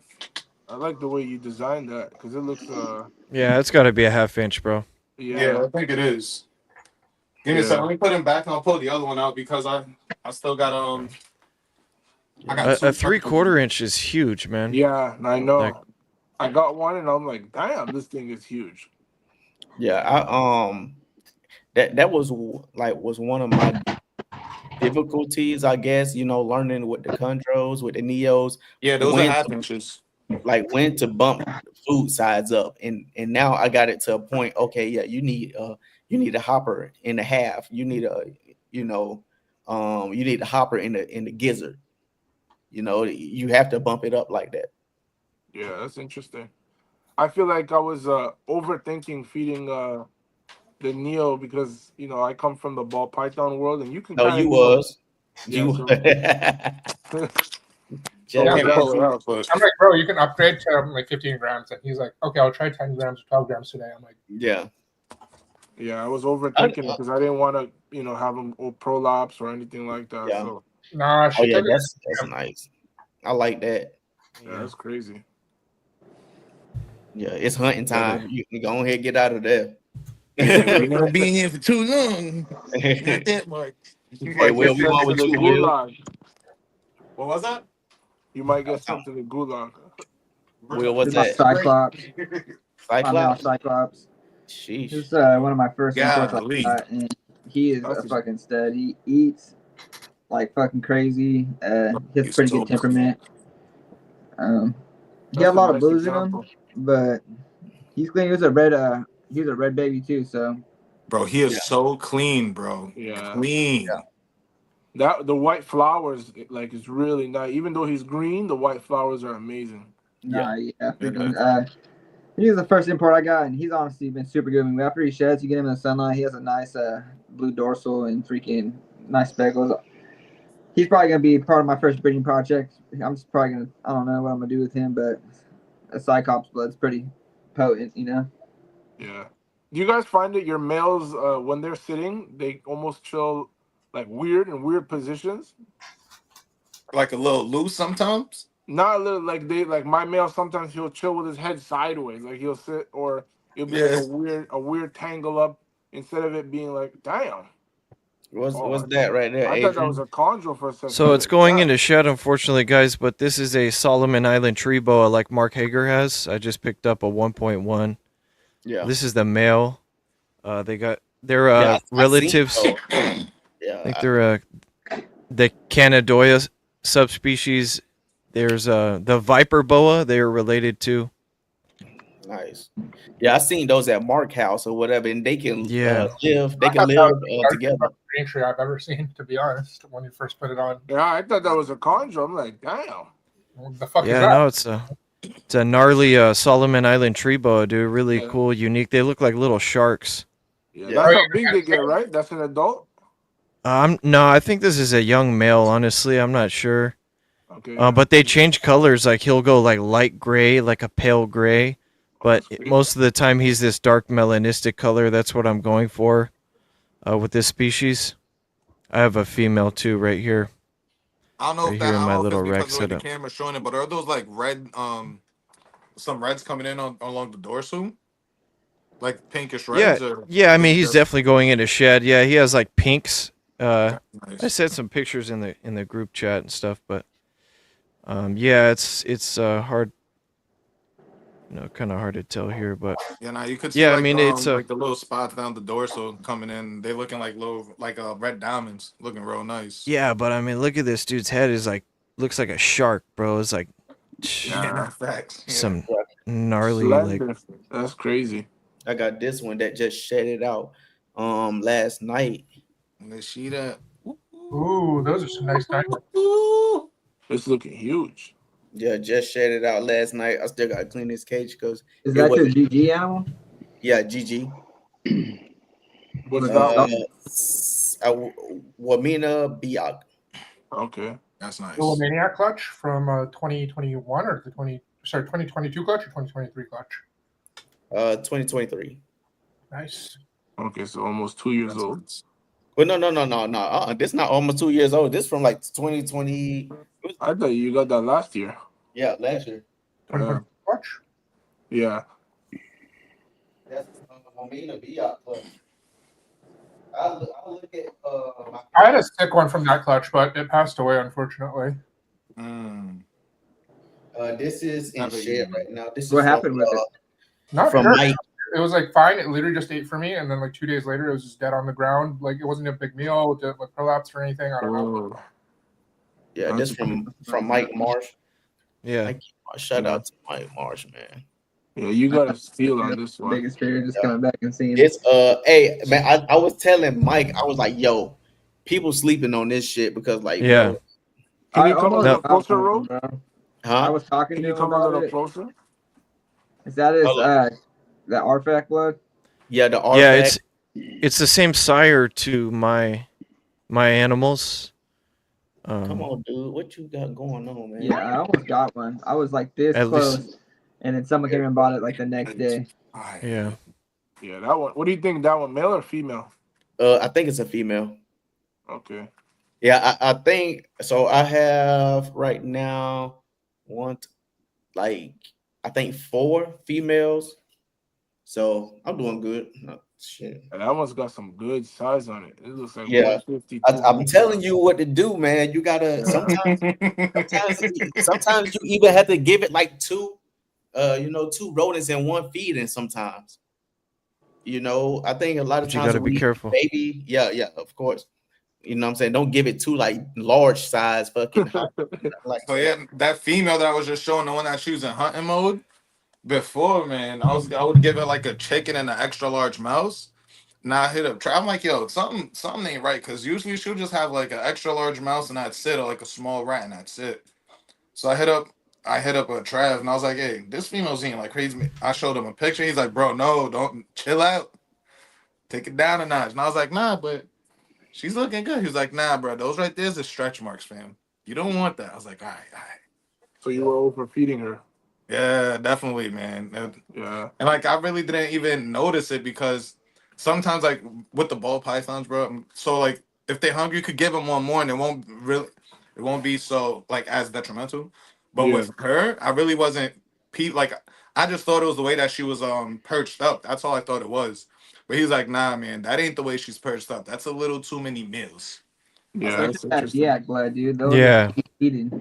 I don't care. Bro, yeah, and I had to learn it like that. He was like, yeah, as long as there's food there, it's gonna want to eat.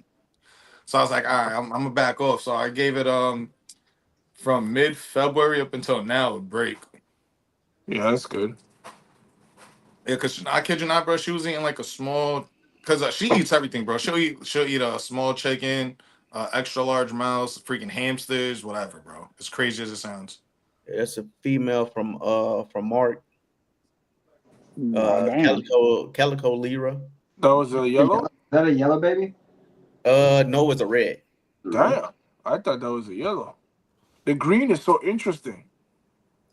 It's bright. It's like a lima green. Yeah. Almost looks like an anaconda phase emerald. Yeah. I was thinking that same thing. That's fast. Yeah.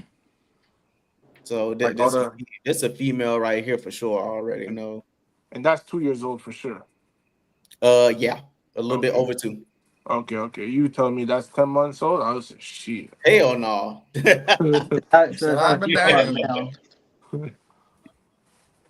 Because the 2-year-old female I have is massive. She's a big. If she is 2, she's a big girl. Did you pull her out, you said? Yeah, I pulled her out. Okay, yeah. Yeah, I mean, like I said, I'm still getting used to feeding neonates and stuff, but Alex and Ro were on my ass. You can feed a bit bigger. And now, like that first chondro that we pulled out, I was feeding when we first got him, like December 23.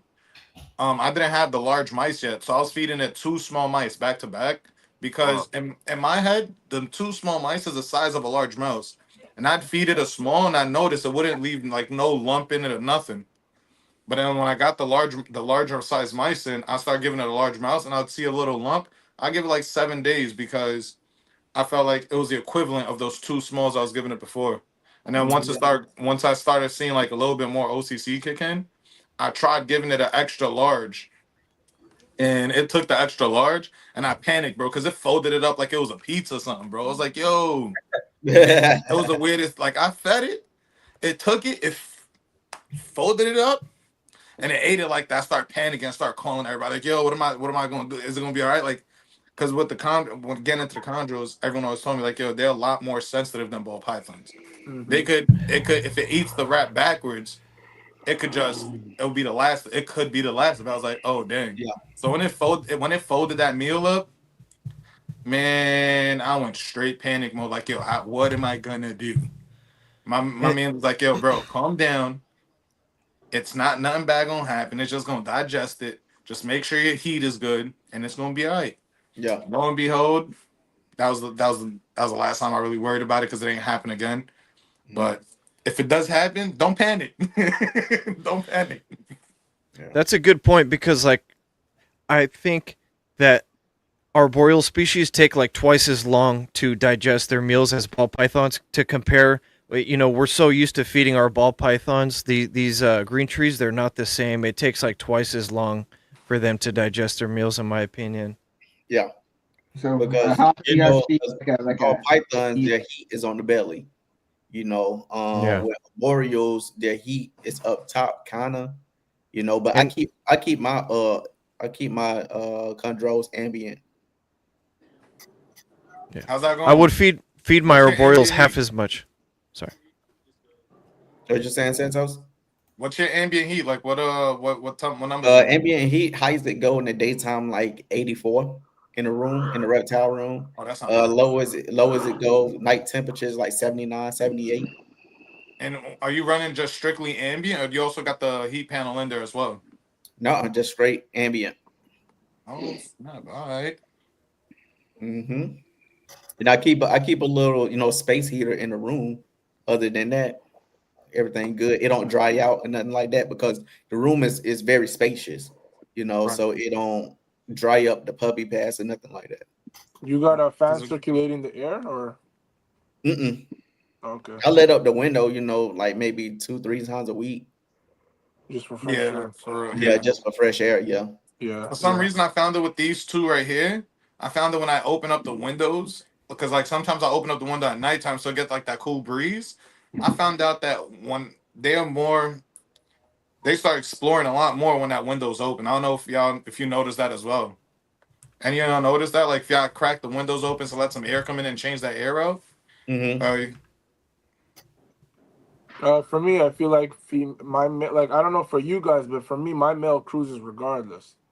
Female, she don't move a muscle. You can come in today, she'll be the same spot in 3 days, or if not, just an inch late move. So that's the thing I've been dealing with in terms of female doesn't really like to defecate, you know, as often as I would like. Male, you can feed him today, depending on how much he's moving, he might shit it out in 6 days. Yeah, exactly. No, for real. Yeah, with my males, they always roam through the night, bro. It's like they just run that fucking cage raggedy, and yeah.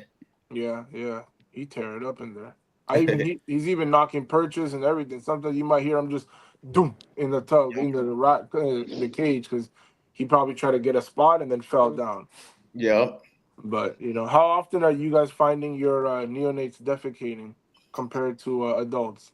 Every neos, because I feed my neos every 4 to 5 days. Okay. You know, a pretty good sized meal every 4 to 5 days to, you know, get them started, because that's what they need. To me, you know, I've been researching, so that's what they need. You know, every 4 or 5 days they need to feed frequently. So mine defecate every 5-6 days. Okay, so that's where mine are at. Yeah, I need to probably feed more and feed a bigger meal, but yeah. But I'm telling you, because sometimes like you'll have and sometimes a reason that the neo stays small because of the locality as well. Yeah. So you know, sarong is small. Yep. Like I just checked the notes real quick. These two adults right here, They're defecating at least 3 times a month. How many? 3 times a month. Like I just checked, they went on the first, and on the first 3, 13, 16. They went on the 3rd, the 13th, and then on the 16th so far. And the female hasn't been eating. We pushed her off of food, and the male hasn't really been eating since like mid-February. I actually got it right here. I'll get like 3 meals in maybe before a shit, so it's like, you know, If I the only male feed hasn't like eat- once. No, you good. Yeah. You good, bro. Yeah, I mean that's my rule of thumb. If it hasn't shit like within 3 meals, then I won't feed it again until it shits again. Yeah. So Gotcha. yeah, I don't just I try not to pump it up. There are boreal snakes. They hang on a tree, you know, so they're not trying to be too full. And you know, I've had some experiences. You definitely don't want to overfeed these things. I'm not in any rush. I just love to look at them. I don't want to risk the animal, you know, fatty liver or whatever. But, This How do you start off male, the first year though? Like, I feel like you feed them a little more heavier, like younger in life. Yeah. And then once they hit that year, you'll slow it down a little bit, or you just Yeah. keep it at the same. Like, my animal, she'll beg for food like every day, but I'm not going to feed her every day just because she's begging for food, you know. And I don't think like, you know, I think you should feed them a meal and let them digest that meal before you feed them another meal, because it's just like you got one meal that's digesting and then one meal that's like going to be half digest. Like it's just if you're going to feed them multiple meals, like back to back is the way to go, or else just feed them a single meal till they digest that one. Because yeah, that's the area that I went with the female, because I was remember how I said I was giving her sometimes 2 meals per sitting. Yeah. And by the following week, she had already defecated. She already went through those. She already absorbed whatever she had to absorb, and she pushed all of that stuff out. So that's why I was like, in my head, I'm like, all right, she's defecating, she's using the bathroom, she's dropping urine, dropping poo. So I'm guessing in my head, I was like, so she's ready to eat again, because she ate, she went through those stages, she pushed everything that she don't need out, and when it came that time to feed again, around like them Thursdays, Fridays, Saturdays, I would see that she would be more active. Like when I'm coming around, she's already active, like just like right now, like how you're seeing. Even though the lights is normally when the lights was on, she was already looking for food. So I was like, all right, bet. So let me go ahead and give her some food. But that's why it was a little bit. I've sort of where I would say where I messed up at, because in my head, because she was using the bathroom and everything, I was like, all right, she can still eat another one. Gotcha. Andy, what about you, man? Hey, Andy, what cage enclosure are you using? What? Repeat that for me. I said, what enclosures are you using? Dude, right now I'm using all focus stuff, but I'm actually going to move over to these big boys behind me. Those are JPM Reptilian out of Honto, Texas. He built a lot of ABS stuff and plastic stuff, and it holds humidity a little better than this focus stuff, dude. As I said, dude, all my focus stuff, dude, I have taped off all the vents, everything, and they'll dry out the next day. Did you get one of those green Chondro, green tree python like setups?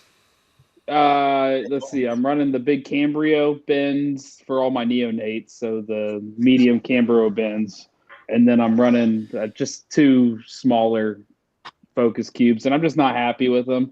Nothing against them. I just like the humidity thing. I mean, this room stays at about in between 40 and 60% humidity, but I need to see some kind of moisture in the cages. They can't just be bone dry every time I turn around.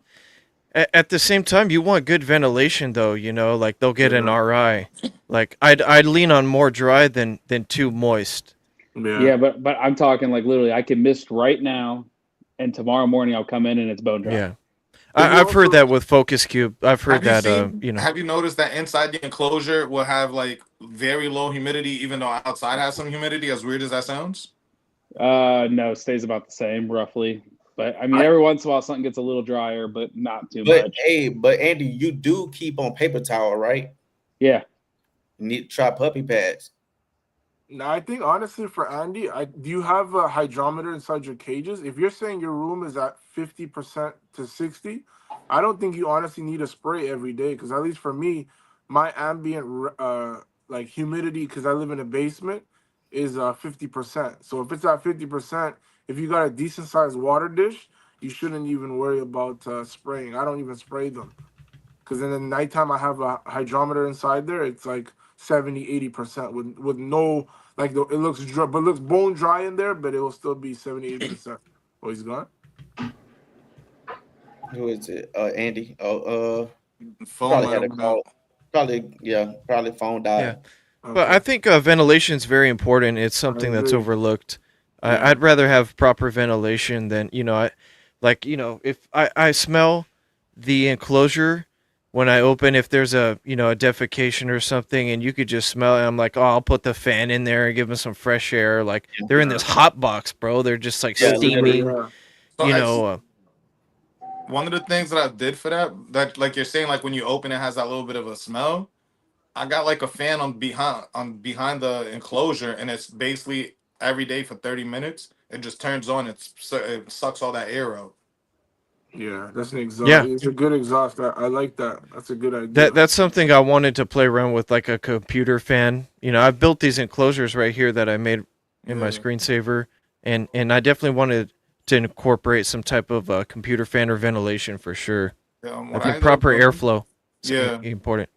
What I ended up doing is it was like the manicure, like the fans that they do on the manicures, and basically it's seriously the perfect setup. It already got the bolts and the holes, everything, just so you literally just put it up against the back of the enclosure. And I'm running a GE timer, and every day around the same time it kicks on for 30 minutes.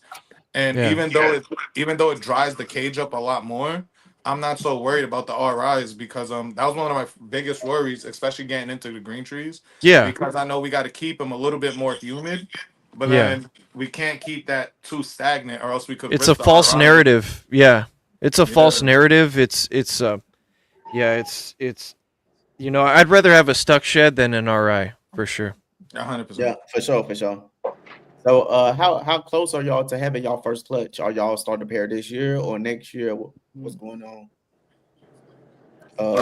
I've got some adults. I've tried to pair up like some Craigslist chondros, and they're just not interested in each other at all, and it's a little frustrating.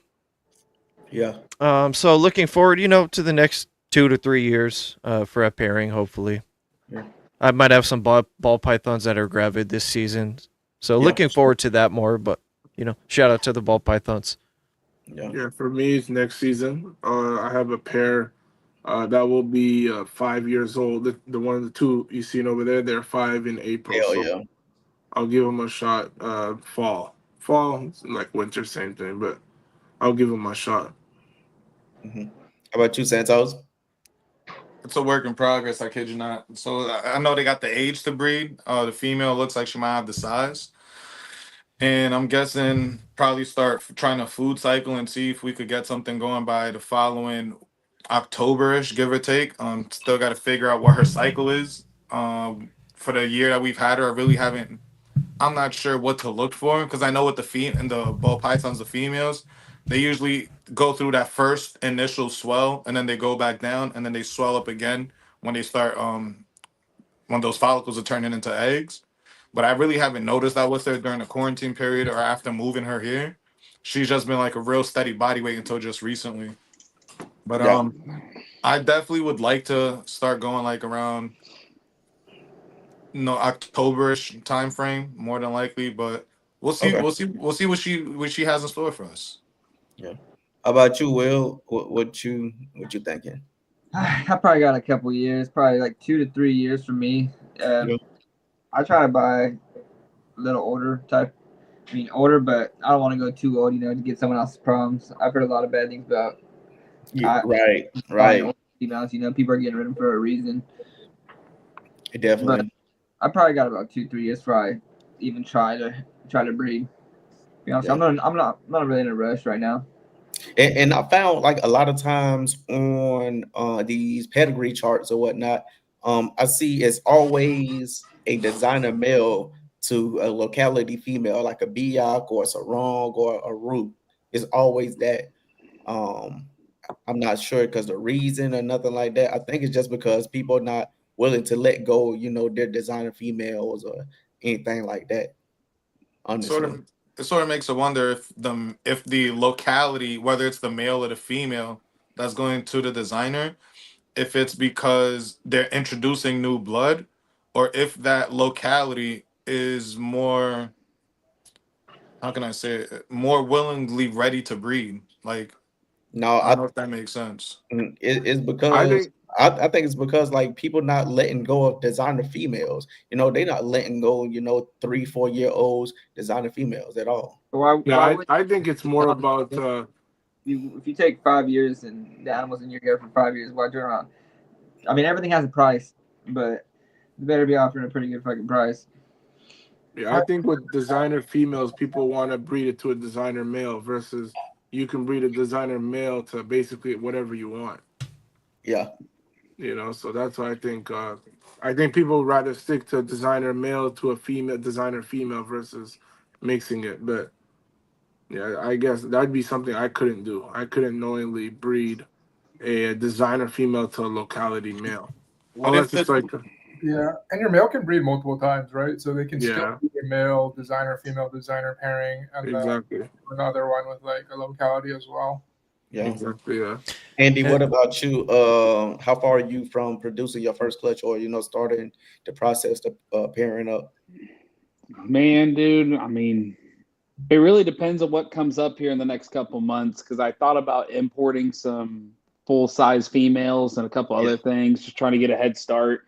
Not necessarily to build designer stuff, obviously, but just to get a head start on trying to keep these, raise up neonates, do all the hard stuff. It just kind of depends. If I was going to stop with what I had, I'm probably about 2 years out. But with the extra funding I'm throwing in my snake fund, I'm hoping we might see something this fall/spring, but it might bleed into 2027, basically. Understood. How about you, Alex? I have one female that's almost of size. Weighed her today, as you guys saw, 760. If she gets above 900 before fall time, I'll breed her this year. Otherwise, I might wait till next year, push her to 1,000 or something. And so that'll be either this year or next year. And then my other female is younger, so that'll probably be about 2 or 3 years out. Mm-hmm. Unless I can get Crystal, in which case we're getting something.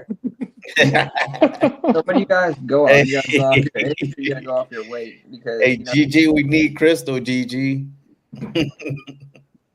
It's a little bit of both, Will. Like, I think I mean, 5 to 6 years old is a. It's like 1,500 grams. Would you give her a shot or you still just like letting you?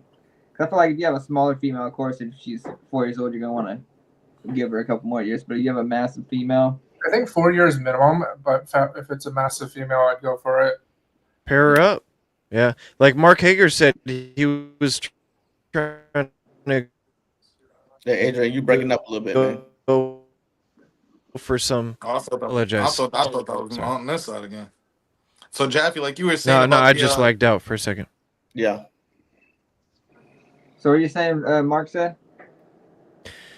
I don't know if this was an old podcast I was watching. I'm catching up on a lot of Chondro talk, but Mark Hager was saying he was going back to back on some females, and if I think it was the Texas All Stars episode that just popped off, and if the female looks good, then why not? Yeah. Yeah. Yeah, because and out in the wild, they not, they don't got scales. not scales. Shit, years probably too. They not be like, oh, I'm 2 years old, I'm gonna breed this year, or I'm 8 years old, I'm gonna breed this year. I know back in the day they were breeding females at 2-3 years old. I'm pretty sure Marshall's first clutch was an 18-month-old male to I think a 3-year-old female. Mm-hmm. So it's not impossible, but obviously they've changed it to from 3, 4 to 5, but I know people have success with 4-year-olds, and then some people have the female's 8 years old until she produces her first clutch. So I think it just depends on obviously each individual, and then of course another thing I've been finding too is designer females tend to lay less eggs than a pure locality. You Yeah. know, I think it was Buddy Buscemi, I think it was, or someone said they got a pure locality female to give 38 eggs. But then it's like designer females on average, you're seeing them produce 10 to 16 eggs on average. Yeah. You know, and that's not the ones who go lower or higher. So I feel like with the designer stuff, because there's so much inbreeding and, you know, mixing all the designer stuff, locality stuff, you're kind of like, you know, muddying up the the bloodline or the, you know, the personal or the locality trait. Yeah. Random It's inputs. Yeah, I even think that with so much designers going on and so much breeding that we're doing with them, do you feel like that's also what's causing some RIs more often in certain collections than others? Do you feel like it could be because they don't have that sort of like that wild blood No, from and all No, right, I I think it's think just a bacterial infection. So yeah. it's I there's think just the IR the RI is dealing with, you know, just the keeping, the husbandry. That's it. yeah. It's not It's like- dealing But with you- no bloodline. And I think if you mix do a lot of inbreeding, the immune system does get weaker, right? Yeah. I think that's probably possible. Okay.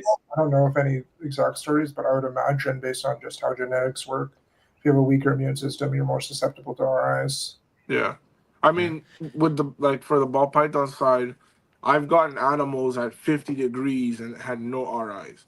So I think an RI has to, in a sense, be in the system. It's like a flu, right? We only get cold. We only, you know, exhibit a flu or a cold when our body is going under stress. So if a steak already has unless it's like a bacterial infection, like you kept the cage nasty, moldy, then okay. too much then humidity.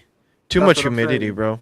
yeah, it can Yeah. give an RI, but that's more of like a bacterial based off of environment versus, you know, RIs in some cases are actually, you know, like B said, nido and stuff like that versus Yeah. it Yeah. being a bacterial from the environment. Yeah. Matter of fact, how y'all Yeah. feel about Nido? Like, do y'all as for Nido test from every breeder that y'all get a Chondro from? I mean, I only have Chondro from Garrick, so he does Nido, and then I do my own tests afterwards. Quarantine for I quarantine for a month just to get them acclimated, and then I do a Nido test, keep them in quarantine until I have 2 negative Nido tests, sometimes 3, depending on when I do the Nido test and how long they've been in quarantine.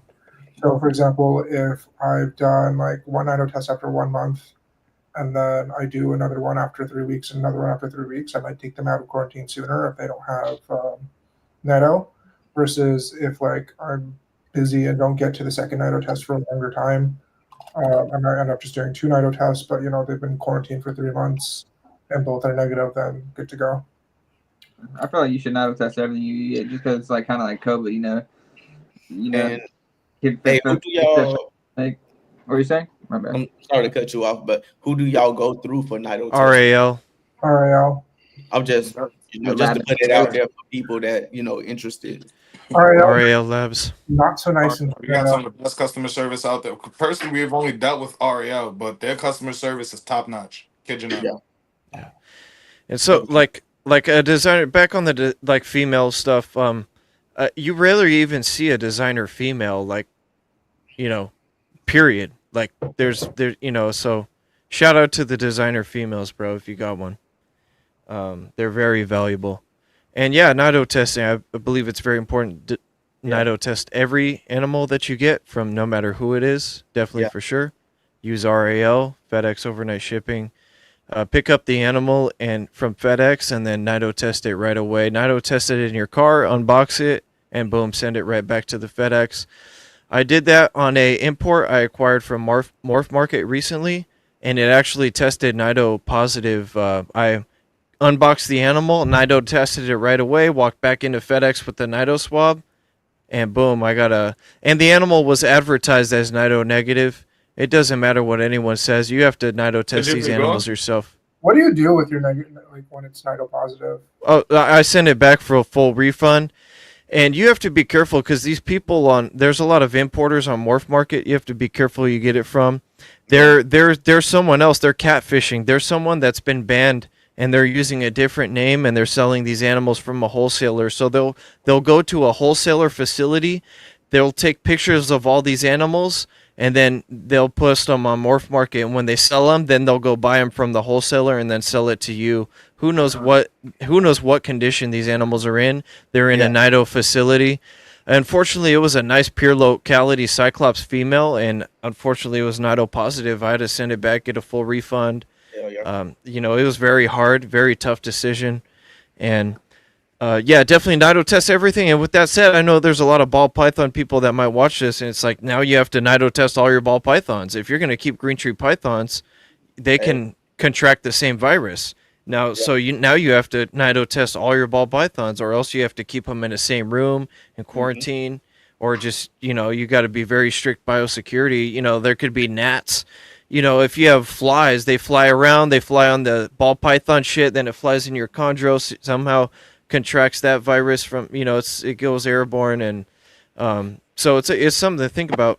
Nido virus for sure is a good point. And I've had an animal test positive. I sent it back for a full refund, luckily.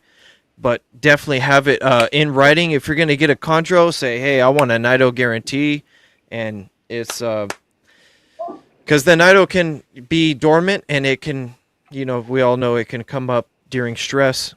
So definitely Nido is a factor. It was tough because the animal is asymptomatic. But unfortunately, I had to do what was best for my collection. I sent the animal back.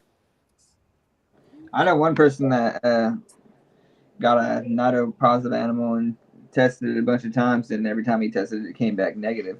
But it did test positive once. So, like someone said in the chat, freaking the Herp Collector, could be a lot of stress, you know, triggers the positive test. There's no such thing as a false positive. Yeah. Yeah. There could be a false negative, but there's no false positive. From what I hear, and I trust that. You can have false positive, but they're like infinitesimally like low compared to false negative. And then keep in mind, there's different strands. There's different strains of Nido. Or REL only tests for a few strains. There's another lab that tests for more. It's different strands of Nido. So yours probably couldn't, could have the one that wasn't, detrimental or deadly, for the Nido. So yeah, I just got to be careful. Anyways, I got to drop off now, so thank you for having me. All right, then, Alex, man, appreciate it. We finna get ready to wrap it up about here in about 2 minutes anyway. So, all right, I'll catch you guys later. All right, then, bro. All right, Alex, man, great animals, bro. Nice to meet you. You too, man. Nice to meet you guys. Keep in touch. See you guys. Good luck on all the breeding projects. Yeah, for sure, for sure. All right, Alex, take care. In the group chat. But yeah, man, we finna get ready to wrap it up anyways. Been about damn 2 hours, man. Hey, we can go on and on. It's just like we in a group chat for real. Yeah. Hey, if any of y'all want knowledge, that's in the chat, want knowledge on how to get in the Chondro game or what to look for, or need help in Chondros period, we got a group chat for like new Chondro breeders and all that good little stuff. New Chondro keepers / breeders, and hit up bro. Hit up bro. Message me on Instagram and we will get you in that chat, man. Yeah, we talk Chondros 24/7 basically. Happy to help, man. Yeah. But hey, y'all going ahead and give them your socials, where to follow you at before we get off of here, man. Yeah, West Coast Reptiles. It's your boy Adrian right here. Follow me at West Coast Reptiles on Instagram. I got a podcast dropping on Wednesday, West Coast Wednesdays, every other Wednesday, with Alex Warren is going to be the first guest on my podcast. So please check it out. We're going to be doing some deep dive on some more Chondro talk, man. Can't talk enough about it. Thank you, Ro and Mike, for having me on tonight, man. And shout out to the whole panel, dude. Shout out to everyone in the chat, bro. Shout out to this community, bro. We holding it down. Morph Market and Trap Talk. Yeah. Will? Yeah, you guys can follow me at Trailer Park Chondros. I'm mainly on Instagram. But yeah, it was a pleasure to be on the show. Thanks for having me, guys. Appreciate it. It was cool chatting up with all the boys. We were actually all on a podcast together probably like a few months ago, and it's cool to come back together and talk about how much we're all growing. Yeah, for sure, man. All about elevation. Hey, Andy, where we can reach you at, bro? You can reach me at the Revved Up Reptiles down there. You'll see it over on my name. You can go ahead and hit me up on Facebook or Instagram.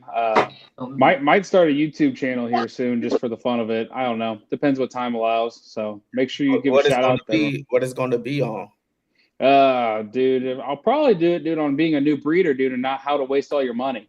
Hell yeah. Hell yeah. I feel you on that, man. But I appreciate you having us on, man. I really do. You and your buddy there, so I appreciate it. No problem, bro. No problem, man. Really appreciate y'all time. Jaffy, what's going on? What you got to say to the people, man? I mean, I appreciate you guys for tapping in to Mike's channel, Ro being the host. Amazing episode. You know, like I said, even though we've been in the game for X amount of years, you can never have enough knowledge. So, you know, I'm sure everyone here at some point learned something or, you know, taught someone something. So that's what it's all about. You know, as a hobby, we got to help each other and build up each other, because without us, there's nothing. So, you know, with that being said, I appreciate Ro for tapping in or getting us all together. Hell yeah, man. And, you know, we going to see you guys on the next one for sure. Hell yeah, man. And y'all already know where to catch me. Catch me here every other Monday, Chondro Corner, and then catch me every Saturday on Sophisticated Ignorance on Wiz Constrictor Network. Well, Wiz Constrictor YouTube channel. Thank y'all for coming out tonight. You know what I'm saying? It was definitely a dope talk and all that good little stuff. Just appreciate it. If anybody in the chat want to be a part of the group chat that we got going on, just let me know. Just reach to me on Vibe with Ro. My name is Vibe with Ro on Instagram, and I will get you into the group chat. And we just do nothing but talk about chondros and, you know, share our experience and, hey, yo, what should I do right here? What should I do right here? Just like we was helping Jaffy with bumping up his meal size so his chondro can go ahead and go through its OCC. You need that jump start, you know, and everything else. But yeah, man, we will see y'all next week. I don't know what Jen got planned for next week, bro. You already know Jen got the heat. You know, she coming out with these crazy ass guests, and it's dope. So until then, we will see y'all next week, man. Chondro, corner where we rise and grow. Twist and turn, let the passion flow. Chondro, corner watch the future shine. Every scale a story, one of a kind. From the shadows we move, striking out bright. In every twist we find the light. Breeding the best, gotta have patience in this game. Chondro Corner, where we make our name.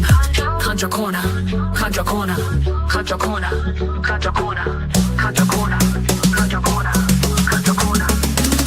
Chondro Corner, where we rise and grow. Twist and turn, let the passion flow. Chondro Corner, watch the future shine.